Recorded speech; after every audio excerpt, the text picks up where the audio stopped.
வணக்கம். சொல்றதுக்கு வரணுமே அவரு.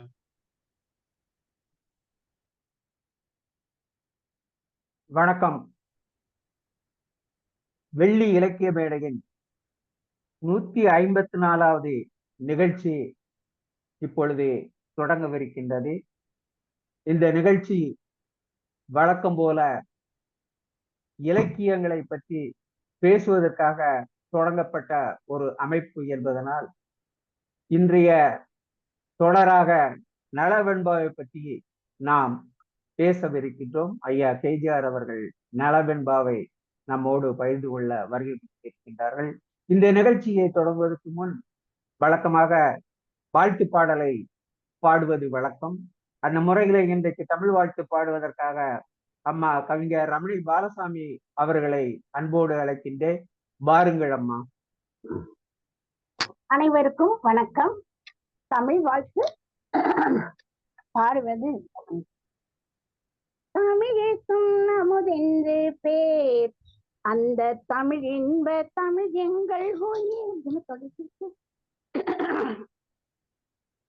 தமிழுக்கும் அமுதென்று பேர், அந்த தமிழ் இன்ப தமிழ் எங்கள் உயிருக்கு நேர், உயிருக்கு நேர். தமிழுக்கும் அமுதென்று பேர், தமிழுக்கு நிலவென்று பேர், இன்ப தமிழ் எங்கள் சமூகத்தின் விளைவுக்கு நீர். தமிழுக்கு மனம் என்று பேர், இன்ப தமிழ் எங்கள் வாழ்வுக்கு நிருமித்த ஊர். தமிழுக்கு மதுவென்று பேர், தமிழுக்கு மதுவென்று பேர், இன்ப தமிழ் எங்கள் உரிமை செப்பயிருக்கு வேர், பயிருக்கு வேர். தமிழுக்கும் அமுதென்று பேர், தமிழ் எங்கள் இளமைக்கு பார், தமிழ் எங்கள் இளமைக்கு பார், இன்ப தமிழ் நல்ல புகழ் மிக்க புலவர்க்கு மேல், புலவர்க்கு மேல். தமிழ் எங்கள் உயர்வுக்கு வான், இன்ப தமிழ் எங்கள் அசதிக்கு சுடர் தந்த தேன். தமிழ் எங்கள் உயர்வுக்கு வான், இன்ப தமிழ் எங்கள் அசதிக்கு சுடர் தந்த தேன். தமிழுக்கும் அமுதென்று பேர், தமிழ் எங்கள் அறிவுக்கு தோல், இன்ப தமிழ் நல்ல கவிதைக்கு வைரத்தின் வாழ், வைரத்தின் வாழ். தமிழ் எங்கள் பிறவிக்கு தாய், இன்ப தமிழ் எங்கள் வளமிக்க உளமுற்றத்தி. தமிழ் எங்கள் பிறவிக்கு தாய், இன்ப தமிழ் எங்கள் வளமிக்க உளமுற்றத்தி. தமிழுக்கும் அமுதென்று பேர், அந்த தமிழ் இன்ப தமிழ் எங்கள் உயிருக்கு நேர், உயிருக்கு நேர். தமிழுக்கும் அமுதென்று பேர். நன்றி, வணக்கம்.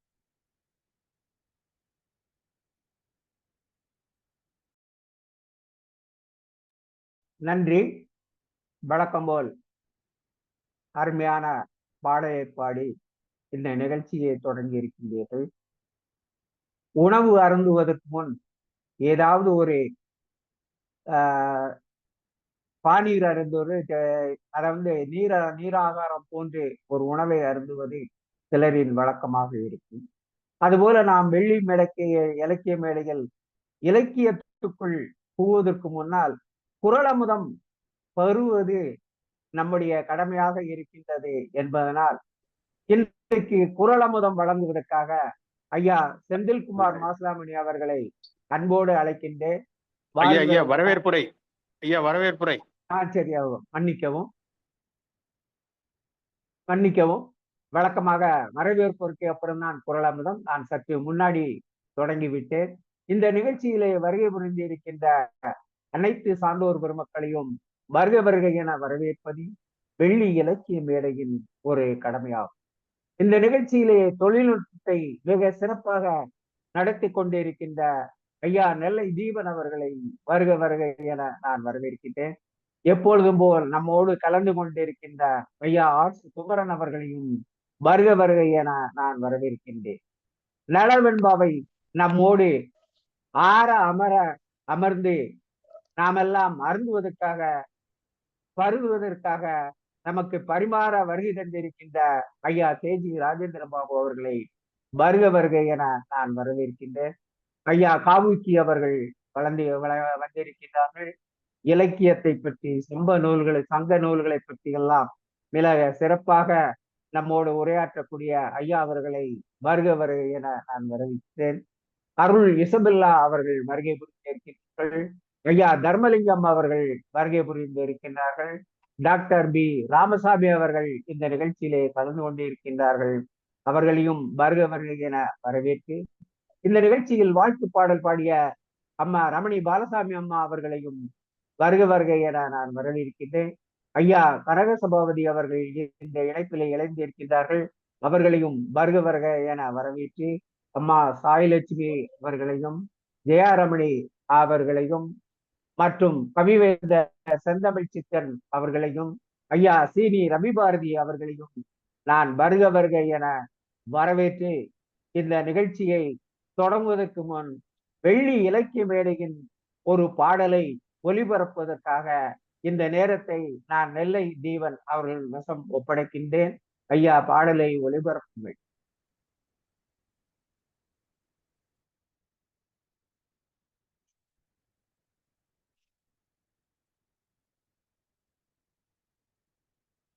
வணக்கம். இந்த பாடலை எழுதியவர் எங்கள் அன்பு திரு கவிஞர் சீனி ரவிபாரதி அவர்கள். வெள்ளி இலக்கிய மேடைக்காக எழுதப்பட்ட இந்த ஒரு பாடல். வெள்ளிக்கிழமை தோறும் வெள்ளி முளைக்கிறது, உள்ள பூங்காவில் இலக்கியம் மலர்கிறது. வெள்ளிக்கிழமை தோறும் வெள்ளி முளைக்கிறது, உள்ள பூங்காவில் இலக்கியம் மலர்கிறது. இதய கூட்டுக்குள்ளே இனிமை சுரக்கிறது, எல்லையில்லா ஆனந்தத்தில் இதயம் பறக்கிறது. இதய கூட்டுக்குள்ளே இனிமை சுரக்கிறது, எல்லையில்லா ஆனந்தத்திலே இதயம் பறக்கிறது. வெற்றி கொடியை நாட்டிடலாம் வாருங்கள், வெள்ளி மேடையில் இலக்கியம் படைக்கலாம் வாருங்கள். வெள்ளிக்கிழமை தோறும் வெள்ளி முளைக்கிறது, உள்ள பூங்காவில் இலக்கியம் மலர்கிறது.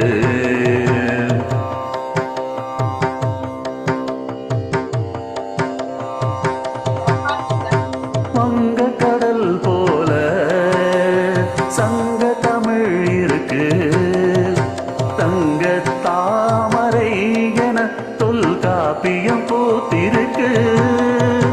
வங்க கடல் போல சங்க தமிழ் இருக்கு, தங்க தாமரை என தொல்காப்பியம் பூத்திருக்கு.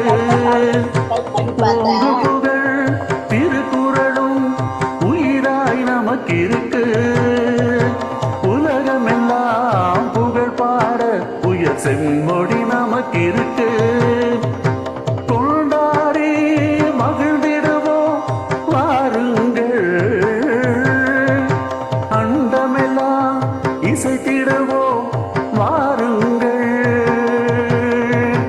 கொண்டாடி மகிழ்ந்திடுவோம் வாருங்கள், அண்டமெல்லாம் இசைத்திடுவோம் வாருங்கள். வெள்ளிக்கிழமை தோறும் வெள்ளி முளைக்கிறது, உள்ள பூங்காவில் இலக்கியம் மலர்கிறது.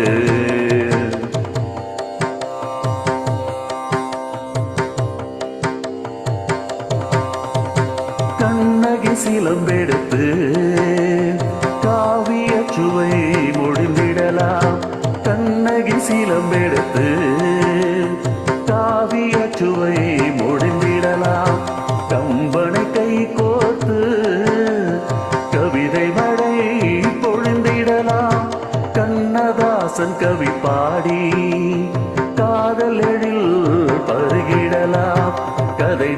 காவல் பேசி பேசி கசிந்தே உருகிடலாம். பாரதி படைப்பை போற்றுவோம் வாருங்கள், பாரதி படைப்பை போற்றுவோம் வாருங்கள். பாவேந்தர் கவி சாற்றுவோம் வாருங்கள், பாவேந்தர் கவி சாற்றுவோம் வாருங்கள்.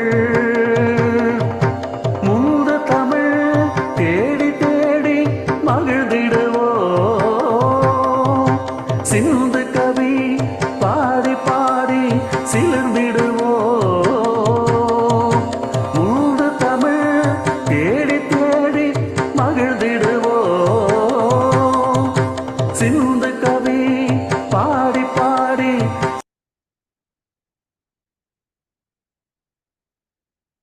நன்றி. இசை அமுதை வருக வைத்த ஹைதராபாத் ரவிசங்கர் அவர்களுக்கும், அந்த அமுதத்தை நமக்காக தயாரித்து கொடுத்த கவிஞர் ஐயா சீனி ரவிபாரதி அவர்களுக்கும் இந்த வெள்ளி இலக்கிய மேடை நன்றி கூறும் அதே நேரத்தில் அந்த பாடலை இனிமையாக ஒலிபரப்பு செய்த நெல்ல தீபனுக்கும் நன்றி கூற கடமைப்பட்டிருக்கின்றோம். அடுத்ததாக இந்த நிகழ்ச்சியில் இப்பொழுதெல்லாம் தமிழ் மக்கள் நிகழ்ச்சிகளை எந்த நிகழ்ச்சியாக இருந்தாலும் தொடங்குவதற்கு முன்னால் குரலை சொல்லி அந்த நிகழ்ச்சியை தொடங்குவது ஒரு மரபாக மாறிக்கொண்டிருக்கின்ற காலகட்டத்தில் நாமும் நம்முடைய நிகழ்ச்சியை தொடங்குவதற்கு முன்பு குரலை நம்மோடு பகிர்ந்து கொண்டு அந்த குரலின் பொருளையும் உணர்ந்து கொண்டு இந்த நிகழ்ச்சியை தொடங்க வேண்டும் என்று வெள்ளி இலக்கிய மேடை விரும்புகின்ற காரணத்திற்கு இன்றைக்கு குரலமுதம் வழங்குவதற்காக ஐயா மாசிலாமணி செந்தில்குமார் அவர்களை, மன்னிக்கவும், முனைவர் மாசிலாமணி செந்தில்குமார் அவர்களை அன்போடு அழைக்கின்றேன். வாருங்கள் ஐயா, உங்களுடைய குரலமுதை தாருங்கள். தாங்களுக்காக ஒரு 10 நிமிடங்கள் இந்த நிகழ்ச்சியில் நேரம் ஒதுக்கப்பட்டு இருக்கின்றது. தங்களுடைய குரலமதை தரலாம், வரலாம். அகர முதல எழுத்தெல்லாம் ஆதி பகவன் முதற்றே உலகு. தகமை கெழுமிய சான்றோர் பெருமக்கள் அடங்கிய இந்த குழுமத்தை முதற்கண் வணங்கி மகிழ்கிறேன். வான் புகழ் கொண்ட வள்ளுவ பெருமானினுடைய குரலை, அந்த குரல் அமுதத்தை பருகிவிட்டு பின் நம்முடைய கருத்துரைக்கு செல்லுதல் சரியாக இருக்கும் என்கின்ற கருத்தோடு திருக்குறள் விளக்கம் முதலில் என்று அமைத்திருக்கிற வெள்ளி இலக்கிய மேடையினுடைய அமைப்பாளர்களுக்கு என்னுடைய உளமார்ந்த நன்றியினை முதற்கண் தெரிவித்துக் கொள்கிறேன்.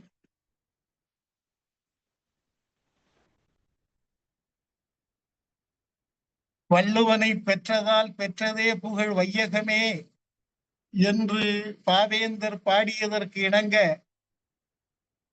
தமிழ் கூறு நல்லுலகத்தில் வாழுகின்ற ஒவ்வொரு தமிழனும் எண்ணி பெருமிதம் கொள்ளத்தக்க பெருமைக்குரிய ஒரு நூலாக விளங்குகிறது திருக்குறள். அந்த திருக்குறளை இந்திய நாட்டினுடைய தேசிய நூலாக ஆக்கிட வேண்டும் என்கிற ஒரு முயற்சி ஒரு பக்கம் நடந்து கொண்டிருந்தாலும் அது கனவாகவே இருந்து கொண்டிருக்கிறது. ஏனெனில் இந்தியாவில் தோன்றிய எல்லா இலக்கியங்களை காட்டிலும் மிகச்சிறந்த ஒரு நீதி இலக்கியமாக விளங்கி கொண்டிருப்பதுதான் நம்முடைய திருக்குறள். அந்த திருக்குறளில் அறத்துப்பாலாகட்டும், பொருள்பாலாகட்டும், இன்பத்துப்பாலாக இருக்கட்டும், 1330 குறளிலேயும் மனித இனம் படித்து கைகொண்டு பயன்பெறத்தக்க நீதியை வள்ளுவ பெருந்தகை பொதிந்திருக்கிறார் என்பதிலே ஐயமில்லை. அரண் வலியுறுத்தல் என்பது நாம் இன்றைக்கு சிந்திப்பதற்காக எனக்கு வழங்கப்பட்டிருக்கிற 2 திருக்குறள். அறத்துப்பாலில் 4வது அதிகாரமாக விளங்குகிற அரண் வலியுறுத்தல் குரல் மொத்தமுமே அரண் வலியுறுத்தல் தான் என்றாலும் ஒரு முன்னுரை போல பின்னால் உரைக்கக்கூடிய கருத்துகளுக்கெல்லாம் ஒரு முன்னோட்டமாக அரண் வலியுறுத்தல் என்ற தலைப்பிலே ஒரு முன்னுரையை வழங்குகிறார் திருவள்ளுவர். அதிலே 2வது குறள், அறத்தின் ஊங்கு ஆக்கமும் இல்லை, அதனை மறத்தலின் ஊங்கில்லை கேடு.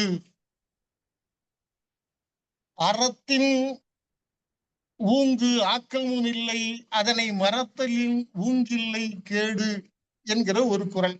32வது குறள். இது அறம் செய்தல் என்பது என்ன? பிறருக்கு நன்மை செய்தல். நன்மை செய்யலன்னா அது குற்றமாகுமா? என்னங்க இதுக்கெல்லாமாங்க தூக்கல போடுவாங்க? இந்த அந்நியன் திரைப்படத்துல பேசுவானே, அந்த மாதிரி எனக்கு விருப்பம் இருந்தா செய்யறேன், இல்லைன்னா இல்ல, உனக்கு இருந்தா நீ செஞ்சுட்டு போ, இதுல என்னையா வற்புறுத்துற என்று இப்படி எகத்தாளமாக கேட்பது எந்த வகையிலும் சரியாக. வாழ்க்கையிலே ஒரு மனிதன் என்பதற்கு அடையாளம் என்னன்னா, தன்னை போல பிறரையும் நேசிக்கிற அந்த ஒப்புரவு குணம்தான். பிறரையும் நேசிக்க வேண்டும். நான் நல்லா இருக்கணும்னு நினைக்கிறேன்னா அதே போல என்னை சார்ந்தவர்களும் என் நாட்டினரும் இந்த உலகத்து மக்கள் எல்லாம் மகிழ்ச்சியோடு இருக்க வேண்டும் என்று நான் நினைக்கவில்லை என்றால் நான் மனிதன் என்பதற்கே அருகதையற்றவனாக ஆகிவிடுகிறேன். ஆக எனக்கு நான் மனிதன், எனக்கு மனித பண்பு என்று ஒன்று இருக்குமானால் நான் பிறரை பற்றியும் சிந்தித்து ஆக வேண்டும். அப்படி பிறரை பற்றி சிந்தித்து நீ செயல்படுகிற போதுதான் நீயும் வளர்கிறாய், உன்னுடைய செல்வாதாரமும் வளரும், உனக்கு புகழும் வந்து சேரும். இப்படி ஒரு கிணற்று தவளை போல தான் உண்டு தன் வேலை உண்டு, எந்த நாயை பற்றியும் எனக்கு கவலை இல்லை, யாரு எக்கேடு கெட்ட போனா எனக்கு என்ன. சில பேர் பேசுகிற போது இப்படியெல்லாம் கூறுகட்டத்தனமாக பேசுவார்கள். அப்படி மனிதனுக்கு மட்டும்தான் மனம் என்று ஒன்று இருக்கிறது. மனிதனுக்கு மட்டும்தான் மனம் என்கிற ஒரு அறிவு இருக்கிறது, ஒரு உணர்வு. இது அறிவுன்னு சொன்னா அது அறிவுங்கிறது இல்லைங்க, அது ஒரு உணர்ச்சி. இப்ப தொடு உணர்ச்சி, நாக்கிலே சுவை உணர்ச்சி இருக்கிறது போல ஒரு மன உணர்ச்சி தான் மன அறிவு, 6வது அறிவுன்னு சொல்றோம்.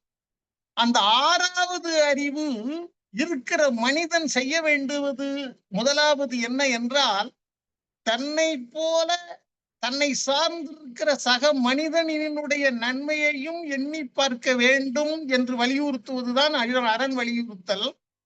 நீ அப்படி உன்னையும் வளர்த்து கொண்டு உன்னை சார்ந்திருப்பவர்களுக்கும் உன்னால் ஆனதை செய்து கொண்டு இருந்தால் அதுதான் உனக்கு உண்மையான வளர்ச்சி, உனக்கு உண்மையான ஆக்கம், முன்னேற்றம் என்பதெல்லாம் அதுதான். அப்படி நீ செய்யாமல் போனால் அதை விட கேடு விளைவிக்கக்கூடியது வேறொன்றும் இல்லை. அந்த நீங்க பெரிய புராணம்ங்கிற மகாபாரதத்திலே கூட கர்ணன் இறந்து சொர்க்கத்துக்கு போகிற போது அவனுக்கு அங்கே உணவு கிடைக்கவில்லை, அதோ அங்கே கிடைக்கும் இன்னும் ஒரு இடத்துல எங்கேயோ சுட்டி காட்டுனானா, அதனால அந்த விரலை நீ வாயில வச்சுக்கிட்டேன்னா உனக்கு அந்த பசி அடங்கி போயிடும்னு கூட ஒரு கருத்து சொல்லுவாங்க பாருங்க. அப்படி எந்த வகையிலேனும் பிறருக்கு நாம் நன்மை செய்தால் அது நமக்கு நன்மையை தரும். பிறருக்கு நன்மையை செய்யாமல் போனால் நிச்சயமாக கேடு விளையும் என்பதிலே ஐயமில்லை. ஒரு அனுபவத்தை கூட நான் உங்கள்கிட்ட அங்க பகிர்ந்து கொள்ள விரும்புகிறேன். நான் என்னுடைய பதின்ம பருவத்துல எங்க பகுதியே பஞ்சத்துல தவித்து கொண்டிருந்தது. எங்க வீட்டுல கொஞ்சம் ஆடுகள் எல்லாம் வைத்திருந்தோம். அந்த ஆடுகளை எல்லாம் ஒவ்வொரு வீட்டுலயும் 2-3 ஆடுகள் இப்படியே திருட்டிட்டு போயிட்டு மாட்டை திருட்டிட்டு போயிடுவாங்க. எல்லாம் ஒரு வறட்சி காரணமாக திருட்டு தொழில் செஞ்சுக்கிட்டு இருந்தான். ஒரு முறை எங்க வீட்டுல இருந்து 2 ஆட்டை திருடிட்டு போனா அதுல ஒரு ஆடு திரும்பி வந்துருச்சு. 1 வருஷம் கழிச்சுட்டு அவன் சொல்றான், மாப்பிள்ள உங்க வீட்டு ஆடுன்னு அப்புறம் தெரிஞ்சிச்சு, கொஞ்சம் தூரம் போனோம்னா ஒரு ஆட்டை நான் அவுத்து விட்டுட்டேன் அப்படின்னு சொல்றாங்க. எப்படி பாருங்க, ஒரு மனிதர்களோடு நல்ல விதமாக நம்ம பழகுவதனால நம்ம மேல ஒரு நல்ல அபிப்பிராயம் வருகிற போது அந்த திருட்டு தொழிலை மேற்கொண்டிருக்கிற அந்த திருடன் கூட நினைக்கிறான் பாருங்க, ஐயோ பாப்போம், ஒரு ஆடு போதும், ஒரு ஆடை விட்டுட்டு போகும்னு அந்த நெத்தி வெள்ள ஆடை மட்டும் நான் விட்டுட்டு போயிட்டேன்னு சொல்றான்னு சொன்னா இதுதான் அந்த ஆக்கம். கேடுங்கிறது இப்ப நாமளே அவனுக்கு பிடிக்காதவனாக இருந்திருந்தால் என்ன பண்ணிருப்பான், 2 மட்டும் இல்ல மொத்தத்தையும் பத்திக்கிட்டு போலாம் அப்படின்னு போயிருப்பான். இதுதான் கேடுங்கிறது. ஆக இப்படி நன்மை செய்வதால் வருகிற உயர்வும் இல்லை, உயர்வை விட உயர்வு அதிகமாக கிடைக்கும். நன்மை செய்யாததினாலே தீமை நிச்சயமாக விளையும் என்பதைத்தான் அறத்தின் ஊங்கு ஆக்கமும் இல்லை, அதனை மறத்தலின் ஊங்கில்லை கெடு. சில அவன் அப்படியா ஏப்பா நீ அங்க போனியே, அங்க கோயிலுக்கு போயிட்டு வருகிற போது அங்க வரிசையில இருந்தானே, அவனுக்கு யாருக்காவது ஒரு 2 ரூபா 1 ரூபா காசு போட்டுட்டு போனியாடான்னா, அப்படியா, ஐயோ மறந்துட்டேனே. எப்படி, அதாவது அப்ப பக்தியும் இல்ல அவனுக்கு. பக்தி சிரத்தை ஏதோ கடனுக்கேன்னு போகிறது. இப்ப கூட இந்த பிள்ளையார் சதுர்த்திக்கு பிள்ளையாரை கொண்டு போய் ஆத்துல கடல்ல கரைக்கின்ற போட்டு உதைச்சி மிதிச்சு குத்தி சின்ன பின்னப்படுத்தி, அப்ப இப்ப அந்த மனசுக்குள்ள அந்த உறுத்தல், அந்த தெய்வ பயமோ பக்தியோ ஒரு முழுமையாக இல்லாமல் இருக்கிற ஒரு நிலை இருக்கிறது பாருங்க. அப்படித்தான் நிறைய மனிதர்கள் ஏனோதானோ என்று வாழ்ந்து கொண்டிருக்கிறார்கள். அவர்களுக்கு அறிவுறுத்துகிறது மாதிரி தான் வள்ளுவ பெருந்தகை சொல்றார், நீ நல்லது செய், அது உனக்கு உயர்வை தரும், உனக்கு நல்ல செல்வத்தை கொண்டு வந்து சேர்க்கும், நல்ல புகழை தரும். நீ செய்யாமல் போனா இவை யாவும் உனக்கு கிட்டாமல் போகும். அந்த கிறிஸ்தவ பைபிள்ல கூட சில இருப்பவர்களுக்கு மேலும் கொடுக்கப்படும், இல்லாதவர்களுக்கு இருப்பதும் பிடுங்கப்படும் என்பதை போல உன்னுடைய கெட்ட எண்ணம் உன்னை மேலும் கீழே நோக்கி இழுத்து கொண்டு போய்விடும். அதனாலேதான் கேடு அதை விடவும் மறத்தலின் ஊங்கில்லை கேடு என்று ஐயன் திருவள்ளுவர் அவர்கள் அந்த இடத்துல வலியுறுத்தி சொல்கிறார். ஆக இது ஒரு அருமையான ஒரு செய்தி. அதுக்கு தொடர்ந்து அடுத்ததாக ஒரு குறளை சொல்லுகிறார் அவர். அதாவது, ஒள்ளும் வகையான அரவினை ஓவாதே செல்லுமாயெல்லாம் செயல். ரொம்ப இதுவும் சிந்திக்கக்கூடிய ஒரு விஷயம்தான். அவன் இருக்கப்பட்டவன். நான் ஒரு செய்தி கூட இதுல இங்க பகிரலாமான்னு தெரியல. சிவாஜி கணேசன் அவர்கள்ட்ட நன்கொடை கேட்டு திரைப்பட துறையை சார்ந்த ஏதோ ஒரு பிரிவை சார்ந்தவர்கள் போகிற போது அவரு பார்க்கலாம் அப்படின்னு காமராஜர் சொல்ற மாதிரி ஆகட்டும் பார்க்கலாம்னு சொல்லிட்டு ஒண்ணும் கொடுக்காம அனுப்பிச்சுட்டதாகவும், நடிகர் பிரபுவை போய் பார்க்கிற போது அவரு நிறையாக கொடுத்ததாகவும், அத என்னங்க நீங்க இல்லைன்னு சொல்லிட்டீங்க, தம்பி கொடுத்துட்டாருங்க அப்படின்னு சொன்ன போது, ஆமா அவன் வசதி படைத்தவனுக்கு பிள்ளையா ஐயா, வசதி படைத்தவனுக்கு அவன் மகனாக பிறந்திருக்கான், அவன் கொடுப்பாங்க, நான் இல்லாதவன் அப்படின்னு சொல்லி. இப்படி நீங்க எல்லாமும் பிரபு கொடுக்கறது மாதிரி வாரி கொடுக்கணுங்கிறது இல்ல, அவங்க தந்தையார் சொன்னது மாதிரி இல்லைன்னு சொல்ல வேண்டியது இல்ல. ஒள்ளும் வகையான அரவினை ஓவாதே செய்யுங்கள். எவ்வளவு முடியுமோ, இந்த நேரத்துல முடியலையா இன்னொரு முறை செய்யுங்க, அல்லது அது முடிஞ்சு போச்சு, அவங்க கேட்டாங்க முதலாக ஏதாவது உதவி செய்யுங்கன்னு கேட்டுட்டு போனாங்க, நான் பிறகு பாக்குறேங்கன்னு சொன்னேன், திரும்ப வரல, அப்படியே விட்டுடுவோம் அப்படின்னு இருந்து விடக்கூடாது. நீங்க நல்ல மனம் உடையவராக இருந்தால் நீங்க போகணும். போயிட்டு அன்னைக்கு நீங்க கேட்டீங்க, அன்னைக்கு நான் கொடுக்க முடியாத நிலையில இருந்தேன், கையில மடியில ஒண்ணும் இல்ல, இதோ இப்ப இருக்கு இந்தாங்க அப்படின்னு கொடுத்துட்டு வரணும்.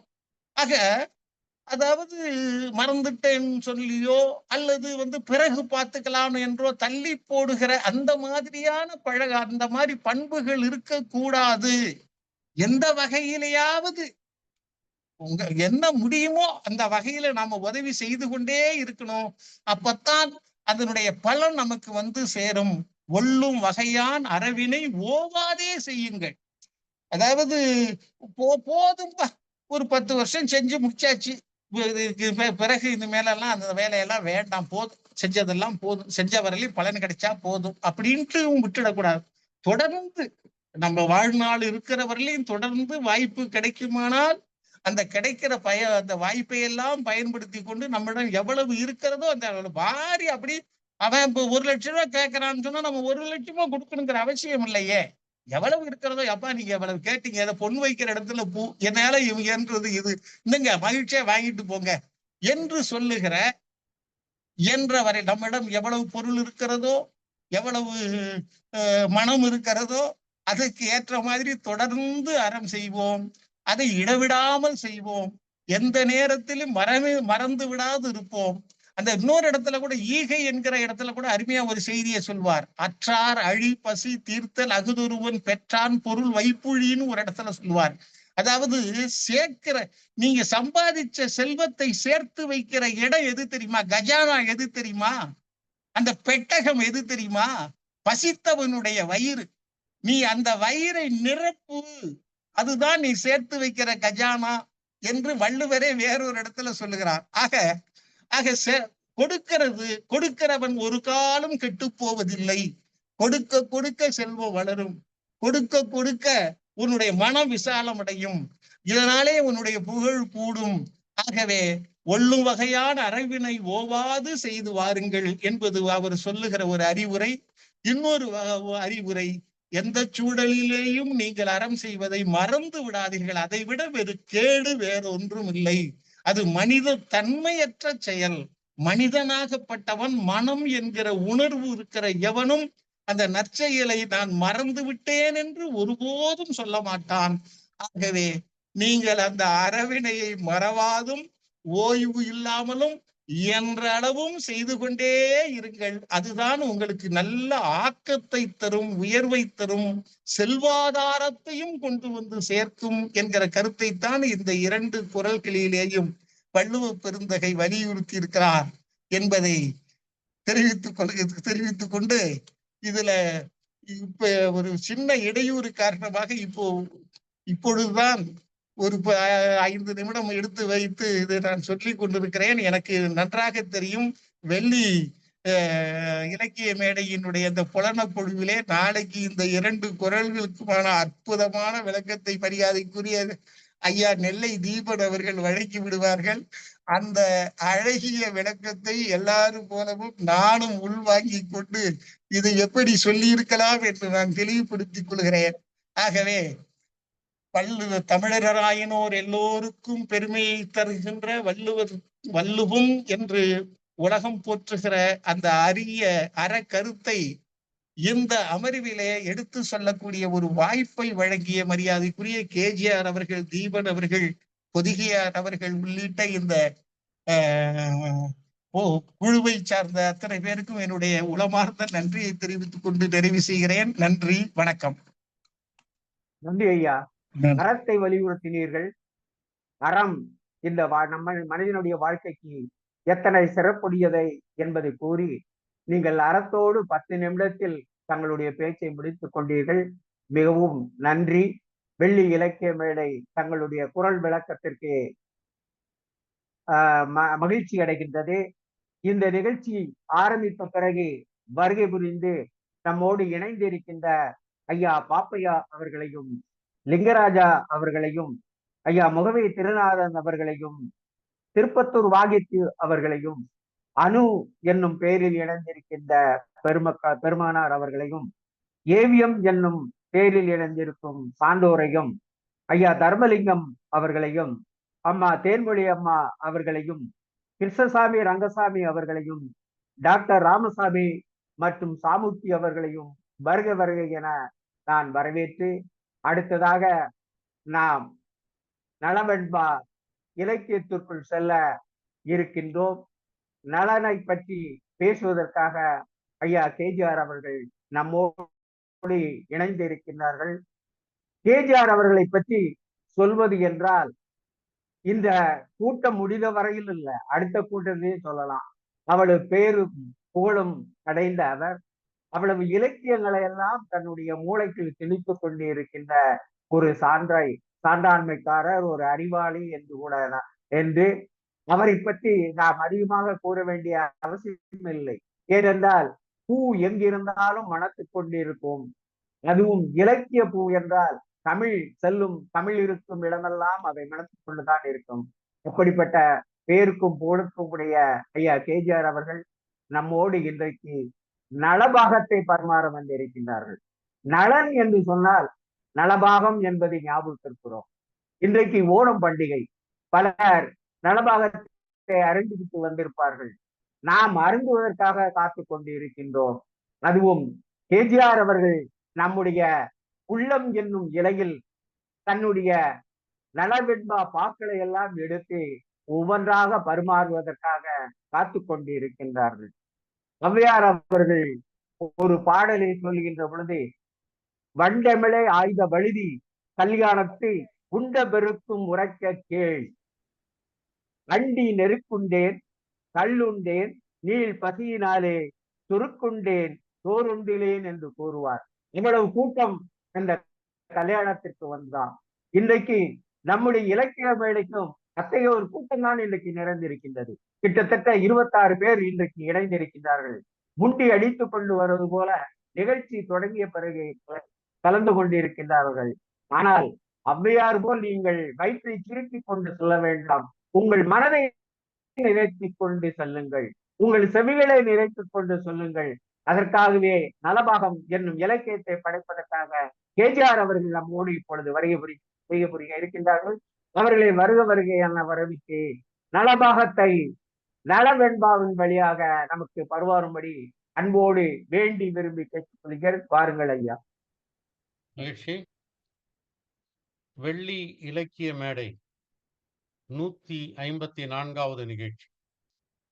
தமிழ் வாழ்த்து பாடிய வழக்கம்போல் இனிமையாக பாடியிருக்கின்ற சார் சத்தம் கொஞ்சம் கம்மியா இருக்கு. அப்படியா? இப்ப கேக்குதா? இப்ப கேக்குது. இப்ப ரொம்ப தெளிவா கேக்குதா?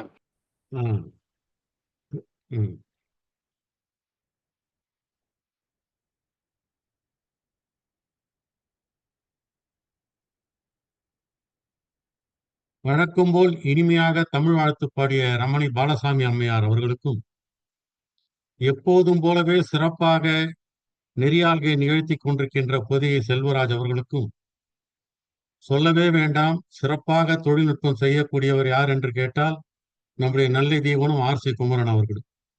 இன்றைக்கு நெல்லை தீபன் அவர்கள் தொழில்நுட்பம் செய்து கொண்டிருக்கிறார். அவருக்கும் நலவெண்பாவை கேட்க வேண்டும் என்ற எண்ணத்தில் வருகை தந்திருக்கின்ற இலக்கிய அன்பர்களுக்கும் என்னுடைய வணக்கத்தை நான் தெரிவித்துக் கொள்கிறேன். இது நலவெண்பாவின் விரிவுரை 2வது வாரம். முதல் வாரத்தில் கடவுள் வாழ்த்தை பார்த்தோம். விநாயகருடைய வணக்கத்தை, நம்மாழ்வார் வணக்கத்தை, திருமால் வணக்கத்தை, சிவபெருமான் வணக்கத்தை, முருகபிரான் வணக்கத்தை என்று 5 கடவுள்களை வணங்கியதை பார்த்தோம். அடுத்ததாக அவையடக்கத்தை பார்த்தோம். அடுத்ததாக நூலாசிரியர் பற்றியும் பார்த்தோம். அவையடக்கத்திலே கூட ஒரு அருமையான ஓமையை பார்த்தோம். ஒரு யானையை தாமரை தண்டால் கட்டுவது எவ்வளவு சிரமமோ அவ்வளவு சிரமமானது இந்த நலவெண்பாவை பாடுவது என்று மிக்க அவையடக்கத்தோடு புகழேந்தி புலவர்கள் சொல்லியிருக்கிறார். முதல் கதையாக கதை பிறந்த கதை என்ற தலைப்பின் கீழ் தருமர் காட்டிலே இருக்கின்றார். வேதவியாசர் தருமரை சந்திக்கின்றார். தருமர் கேட்கிறார், சூதாடி விட்டு எல்லாவற்றையும் இழந்துவிட்டு காட்டிலே வந்து அமர்ந்திருக்கிறேனே, என்னை போல வேறு யாராவது இது மாதிரி சூதாடி விட்டு எல்லாவற்றையும் இழந்த அரசர்கள் இருக்கிறார்களா என்று கேட்ட பொழுது, இருக்கிறார்கள் என்று சொல்லி வியாசர் சொன்ன கதைதான் நலனுடைய கதை என்று மகாபாரதத்திலே சொல்லப்படுகிறது.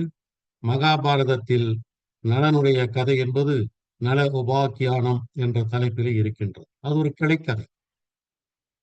அந்த கதை பிறந்த கதை என்ற இடத்திலே சொல்லுகின்ற பொழுது தருமரையெல்லாம் பெருந்தகை என்று வர்ணிப்பார் புகழேந்தி.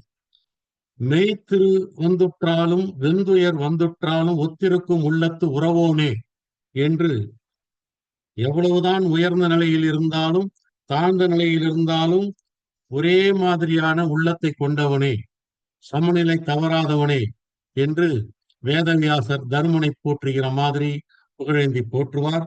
பூதலத்தும் நீதலத்தும் வாக்கில் நேர் இல்லாதம்மன், பூதலத்திலும் சரி வேறு இடங்களிலும் சரி ஏழு தலங்களிலும் சரி உன்னுடைய வாக்குக்கு நேர் இல்லாத வகையில் நீ உண்மையையே பேசக்கூடியவன், சொன்ன சொல் தவறாதவன் என்று புகழேந்தி புலவர் வியாச முனிவர் வாயிலாக பாராட்டி இருப்பார். அதே மாதிரி அடுத்ததாக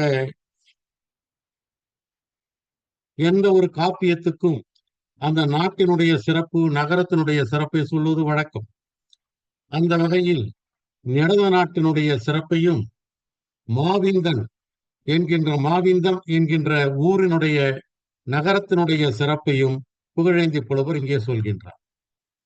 நமக்கெல்லாம் தெரியும், கோசலையை பற்றி கம்பன் சொன்னதை ஏற்கனவே நாம் பார்த்திருக்கின்றோம். அது மாதிரி இந்த நாட்டினுடைய நடத நாட்டினுடைய எடுத்துக்கொண்ட நாட்டினுடைய எந்த நாட்டை பாராட்டுகிறார்களோ அந்த நாட்டினுடைய சிறப்பை சொல்வது புலவர்களுடைய வழக்கம் என்கின்ற காரணத்தினால் இப்பொழுது நிடத நாட்டினுடைய சிறப்பை சொல்கின்றார். ஒரு பாட்டிலே நிடத நாட்டினுடைய சிறப்பை சொல்கின்றார்.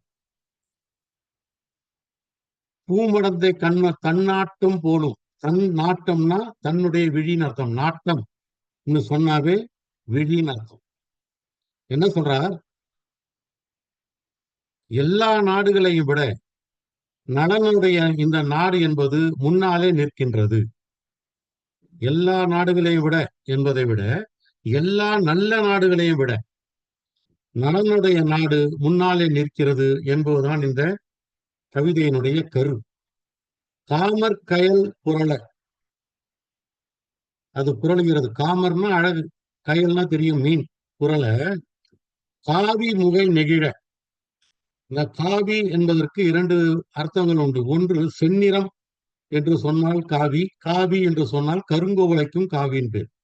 கோவளை மலர் அது கருப்பாதான் இருக்கும், அதுக்கும் காவி என்றால் சொல்கிறார்கள். கோவளை மலரை கண்ணோடு தான் ஒப்பிடுவார்கள். தாமரையின் செந்தேன் தலை அவிழ.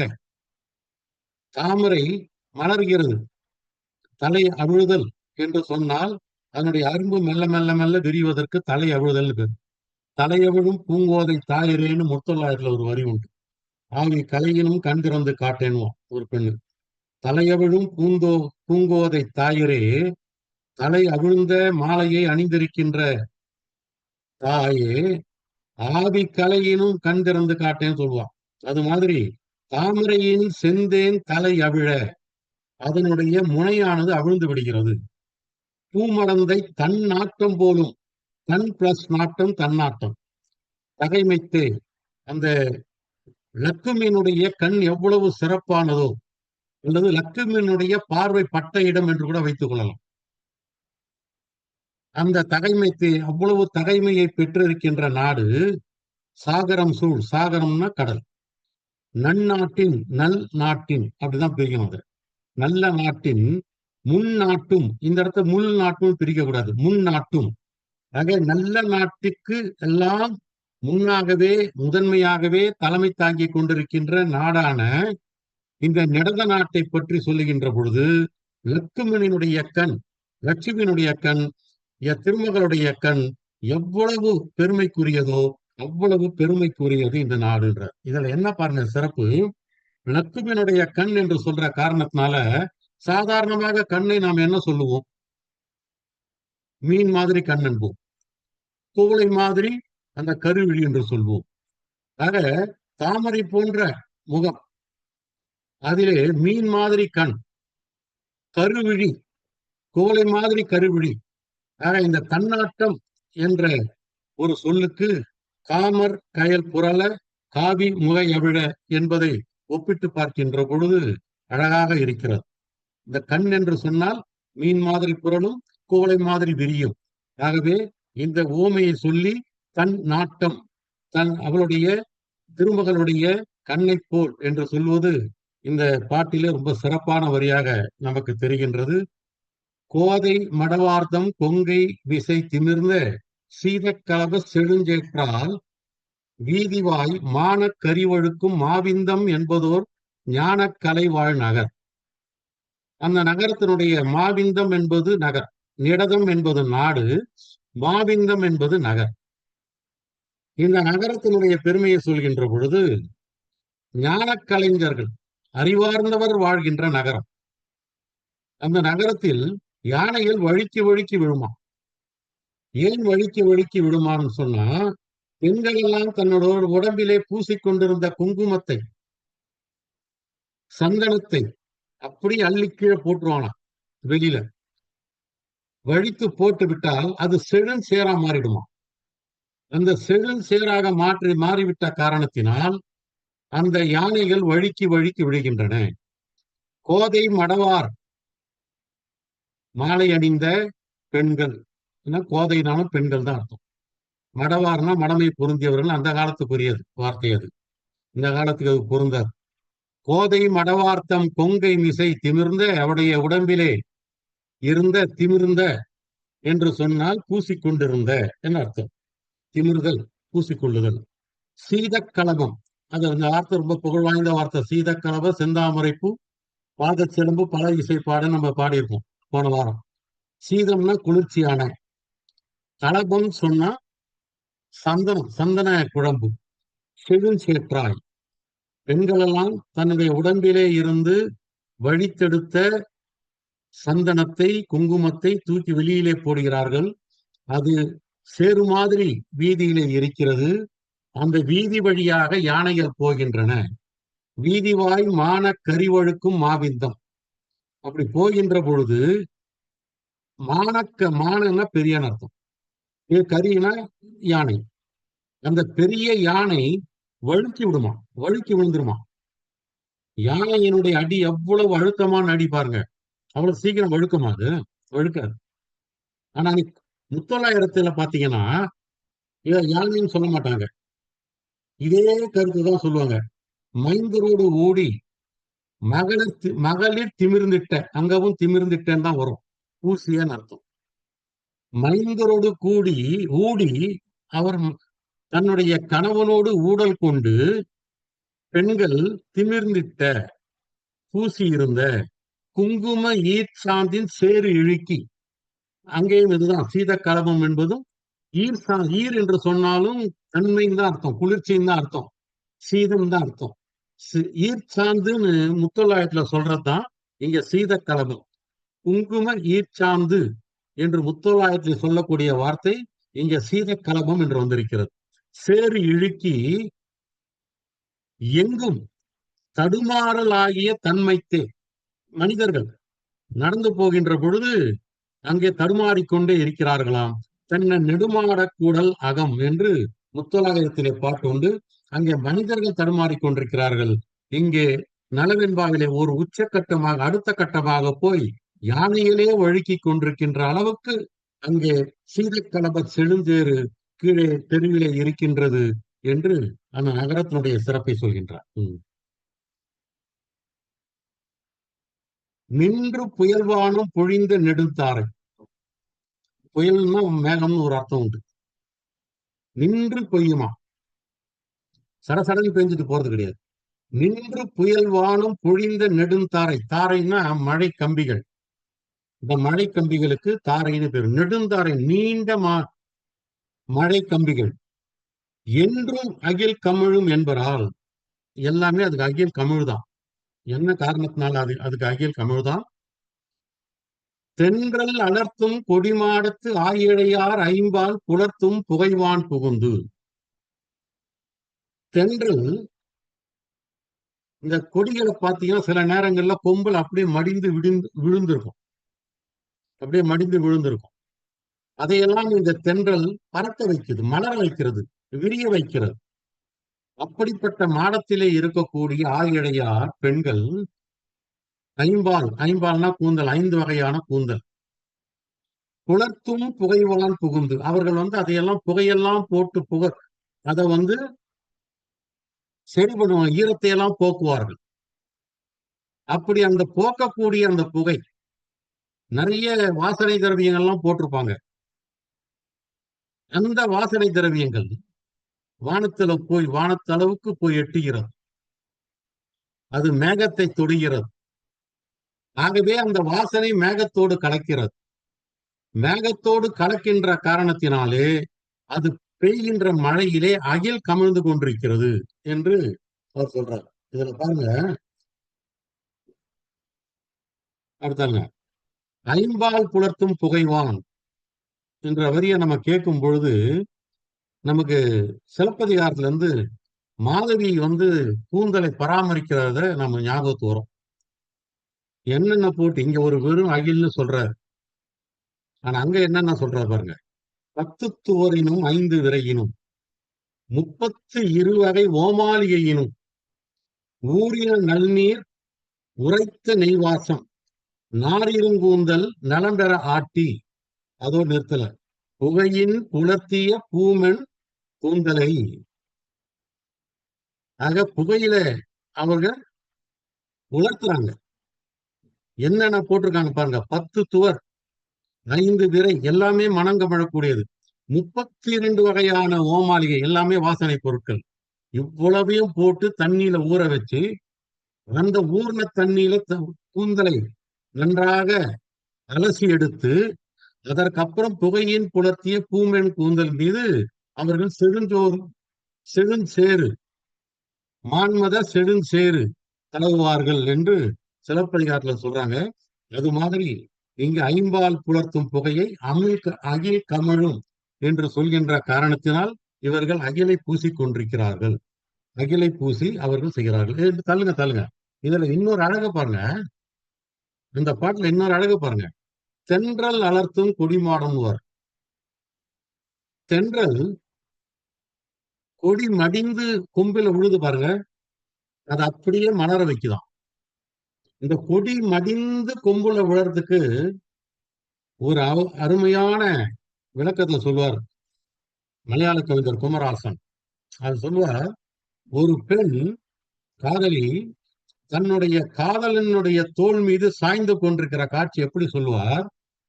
ஒரு தீ அவனுடைய காதலனுடைய தோளிலே சாய்ந்து கொண்டிருக்கிற நிகழ்ச்சியானது கொடி மடிந்து கொம்பிலே விழுகிற மாதிரி இருந்ததுன்னு. என்ன அழகான ஓம பாருங்க. தலையை சாய்த்து கொண்டிருப்பது எப்படி இருக்கலாம், கொடி மடிந்து அந்த கொம்பிலே விழுகிற மாதிரி இருக்கிறதுன்னு சொல்வார்.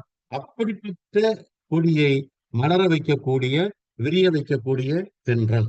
சொல்லுங்க, இது ஒரே வார்த்தையில சொன்னா, பெண்கள் பூசிக்கொன்ற அகில் வானத்துக்கு போகிறது, மேகம் பொழிகிறது, அதிலே மேகத்திலேயே அந்த அகிலுடைய வாசனை இருக்கிறது. வெஞ்சிலேயே கோடுவன, இது மாதிரி கவிதைகளை நம்ம வேற இடங்கள்லாம் பார்த்திருக்கோம். வெண் சிலையை கோடுவன என்று சொன்னால் வளைவன அல்லது கோணுவது. சிலை என்று சொன்னாலே வில், அது வளையத்தான் செய்யும், அது மட்டும்தான் வளையும். மென் குழலே சோர்வன, குழல்தான் சோர்ந்து போகும், அதாவது தளர்ந்து கீழே விடும். அப்படி சிலம்பே வாய் விட்டு அரற்றுவன, சிலம்புதான் வாயை விட்டு அரற்றும். கஞ்சம் கலங்குவன, கஞ்சம் ஏன் கலங்குது? குளத்துல யாருன்னா குளிக்கும் பொழுது அந்த தாமரைப்பூ அங்கும் இங்குமாக அலையை பாயும். மாளிகை மேல் காரியார் கண்ணே விளங்குவன. இதற்கு 2-3 வகையான அர்த்தங்களை சொல்றாங்க. தன்னுடைய கணவன் வருவாரா என்று மாளிகை மேல் இருந்து பார்க்கிற பெண் அருகிலே பார்த்தால் வேறொருவன் வந்திருக்கிறான், ஆகவே விளங்குவன என்று சொல்வார்கள். ரொம்ப பழைய உரையில் என்ன சொல்றாருன்னா, தன்னுடைய கணவனோடு சேர்கின்ற பொழுது அந்த கண்கள் விளங்கி கொண்டிருக்கின்றன, அதாவது அந்த நாணம் வெட்கம் அவற்றையெல்லாம் விட்டு விளங்கி விட்டது, மெய்நெறியெல்லாம் அந்த பெண்களுக்கே உரிய மெய்நெறியை விட்டு விலகி இருக்கிறது என்று ரொம்ப பழைய உரையிலே சொல்லியிருக்காங்க. இப்படி என பொதுவா சிலைகள் தான் வில்தான் வளைந்திருக்கும், குழல்தான் சோர்ந்திருக்கும், சிலம்புதான் வாய்விட்டு அரற்றும், குளிக்கின்ற காரணத்தினாலே தாமரைத்தான் அங்கும் இங்கும் அலைந்து கொண்டிருக்கும், பெண்களுடைய கண்கள் தான் மெய்நெறியை விட்டு விலகும், மற்றபடி அங்கே வளைந்து போகின்ற தன்மை எதுவுமே இல்லை, சோர்ந்து போகின்றவர்கள் யாருமே இல்லை, வாய்விட்டு அரற்றுகின்ற அளவுக்கு அங்கே துன்பங்கள் ஏதும் இல்லை, அங்கும் இங்கும் அலைவாய்ந்து கலங்குகின்ற மனசுகள் அங்கே இல்லை, அங்கே மெய்நெறியை விட்டு போகின்ற மனங்கள் வேறு யாரும் அங்கே போவது கிடையாது என்று சொல்லுவார்கள். இந்த மென்குழலே சோர்வன அப்படின்ற வார்த்தையை படிக்கும் பொழுது தெலுங்குல ஒரு கவிதை உண்டு. சோர்வுனேன்னு சொல்ல மாட்டாரு. ஒரு பெண் குளிச்சிட்டு வருவா. குளிச்சிட்டு வந்த உடனே அந்த கூந்தல் வந்து அழுதான். தெரியல, அந்த கூந்தல்ல இருந்து தண்ணி சொட்டும். அழுதான். ஏன் அழுதுன்றதுக்கு ஒரு தெலுங்கு கவிஞன் கற்பனை பண்ண, கூடிய விரைவில் தன்னை அவள் சுருட்டி கொண்டையாக்கி சிறைப்படுத்தி விடுவாளே என்று அந்த குழல் அழுது கொண்டிருக்கிறது, கூந்தல் அழுது கொண்டிருக்கிறதுன்னு ஒரு அருமையான கற்பனை அங்க வச்சிருக்கோம். சொல்லுங்க. அதே மாதிரிதான், அதே பாணியில தான் சொல்லப்படுகிறது. தெரிவன நூல் என்றும், அதாவது அங்க தெரிந்து கொள்ளக்கூடியது எதுன்னு கேட்டா நூற்கள் தான், அறிவார்ந்த நூற்கள். நூல் என்று சொன்னாலே அறிவார்ந்த நூற்கள். தெரியாதனவும் வரிவளையார் தங்கள் மருங்கே. அங்கே தெரியாதது எது என்று கேட்டால் பெண்களுடைய இடை. ஒருபொழுதும் இல்லாதனவும் இரவே. நாங்க யாரும் பிச்சை எடுப்பதே இல்லை. இகழ்ந்தவரும் கல்லாதனவும் கரவும். அங்கே எல்லோரும் ஒழுக்கமாக இருக்கின்றார்களே தவிர அவர்கள் யாரும் வஞ்சனை செய்கின்றவர்களாகவே இல்லை என்று நூல் அறிவு பெற்றவர்கள், தெரிந்தது நூல், தெரியாதது நூலிடை, அங்கே இல்லாதது இறப்பது, அவர்கள் கல்லாதது வஞ்சகம் என்று 4 செய்திகளை இந்த பாடலிலே சொல்கின்றார். சந்திரன் சொர்க்கின்னு இங்க குறிப்பிடுறாரு பாருங்க. எப்படி கம்பனுக்கு சடையப்ப வள்ளலோ அது மாதிரி புகழேந்திக்கு சந்திரன் சொர்க்கி. அவன் எந்த நகரத்தை சார்ந்தவன் அப்படிங்கிறத இங்கே சொல்லிடுறார், முரணை நகர். அது எங்க இருக்குன்னு கேட்டா மல்லுவ நாடுன்னு சொல்றாங்க. மல்லுவ நாடு எங்க இருக்குன்னு சொன்னா ஒருத்தர் சொல்றார் உறையூரிலே இருக்கிறது மல்லுவர் நாடு என்று சொல்றார். ஆனால் சரியாக அந்த இடத்திலே தான் இருக்கிறதா என்பதற்கு உறுதியான தகவல் இல்லை. நான் சொல்ற ரொம்பவும் பழைய உரை, ராஜகோபாலன் என்பவர் எழுதிய உரையில் அதில் அவர் சொல்கிறார், இந்த மல்லுவ நாடு மகாவித்வான் கோபால பிள்ளை அவர்கள் எழுதிய உரையில அவர் சொல்றாரு, உறையூர்ல தான் அந்த வள்ளுவ நாடு, மல்லுவ நாடு அல்லது வள்ளுவ நாடு ரெண்டு ஒண்ணுதான் சொல்கிறார்.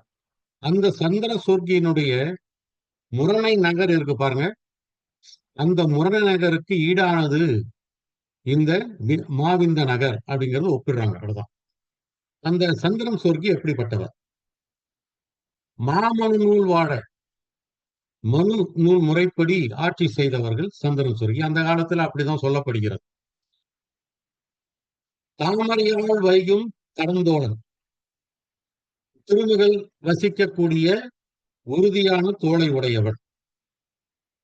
காமுறும் பூந்தாரான், காமுறுனா தெரியும், அடிக்கடி பார்த்திருக்கோம்.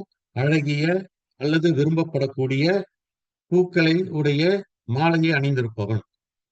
முரணை நகர் தான் என்று சாற்றலாம், அவனுடைய முரணை நகர் என்று சாற்றலாம், சொல்லலாம். எது? பாராள வேந்தன் பதி. நான் உலகத்தை ஆளக்கூடிய வேந்தனாகிய நலனுடைய பதி. அந்த மாவிந்த நகரத்தை எதனோடு ஒப்பிடலாம் என்று சொன்னால் முரணை நகரோடு ஒப்பிடலாம். முரணை நகரை யார் ஆண்டு கொண்டிருந்தது என்று சொன்னால் சந்திரன் சொர்க்கி ஆண்டு கொண்டிருந்தார். சந்திரன் சொர்க்கி எப்படிப்பட்டவர் என்றால் மறைநூல் வழிப்படி ஆட்சி நடத்தியவர். தாமரையால் அவருடைய கடந்தோளிலே வசித்துக் கொண்டிருந்தார். அவர் அழகிய பூமாலையை அணிந்திருந்தவர். இப்படிப்பட்ட சந்திரன் சொர்க்கி ஆட்சி புரிந்த முரணை நகரை நலன் ஆட்சி புரிந்த மாவிந்த நகரத்தோடு ஒப்பிடலாம். நாடு நிடதம், நகர் மாவிந்தம். ஓகே. ஓடாத தானே நலன் என்று உளன் ஒருவன், பீடாரும் செல்வ பிடை வண்டோடு ஊடா, முருகுடைய மாதர் நயில் நினைக்கும் தன்கார் அருகுடையான் வெண்குடையான் ஆங்கு. அந்த நாட்டை பத்தி சொல்றார். அவன் எவ்வளவு சிறந்தவன் என்று சொன்னால் 2 வகையில சிறந்தவன். ஓடாத தானை,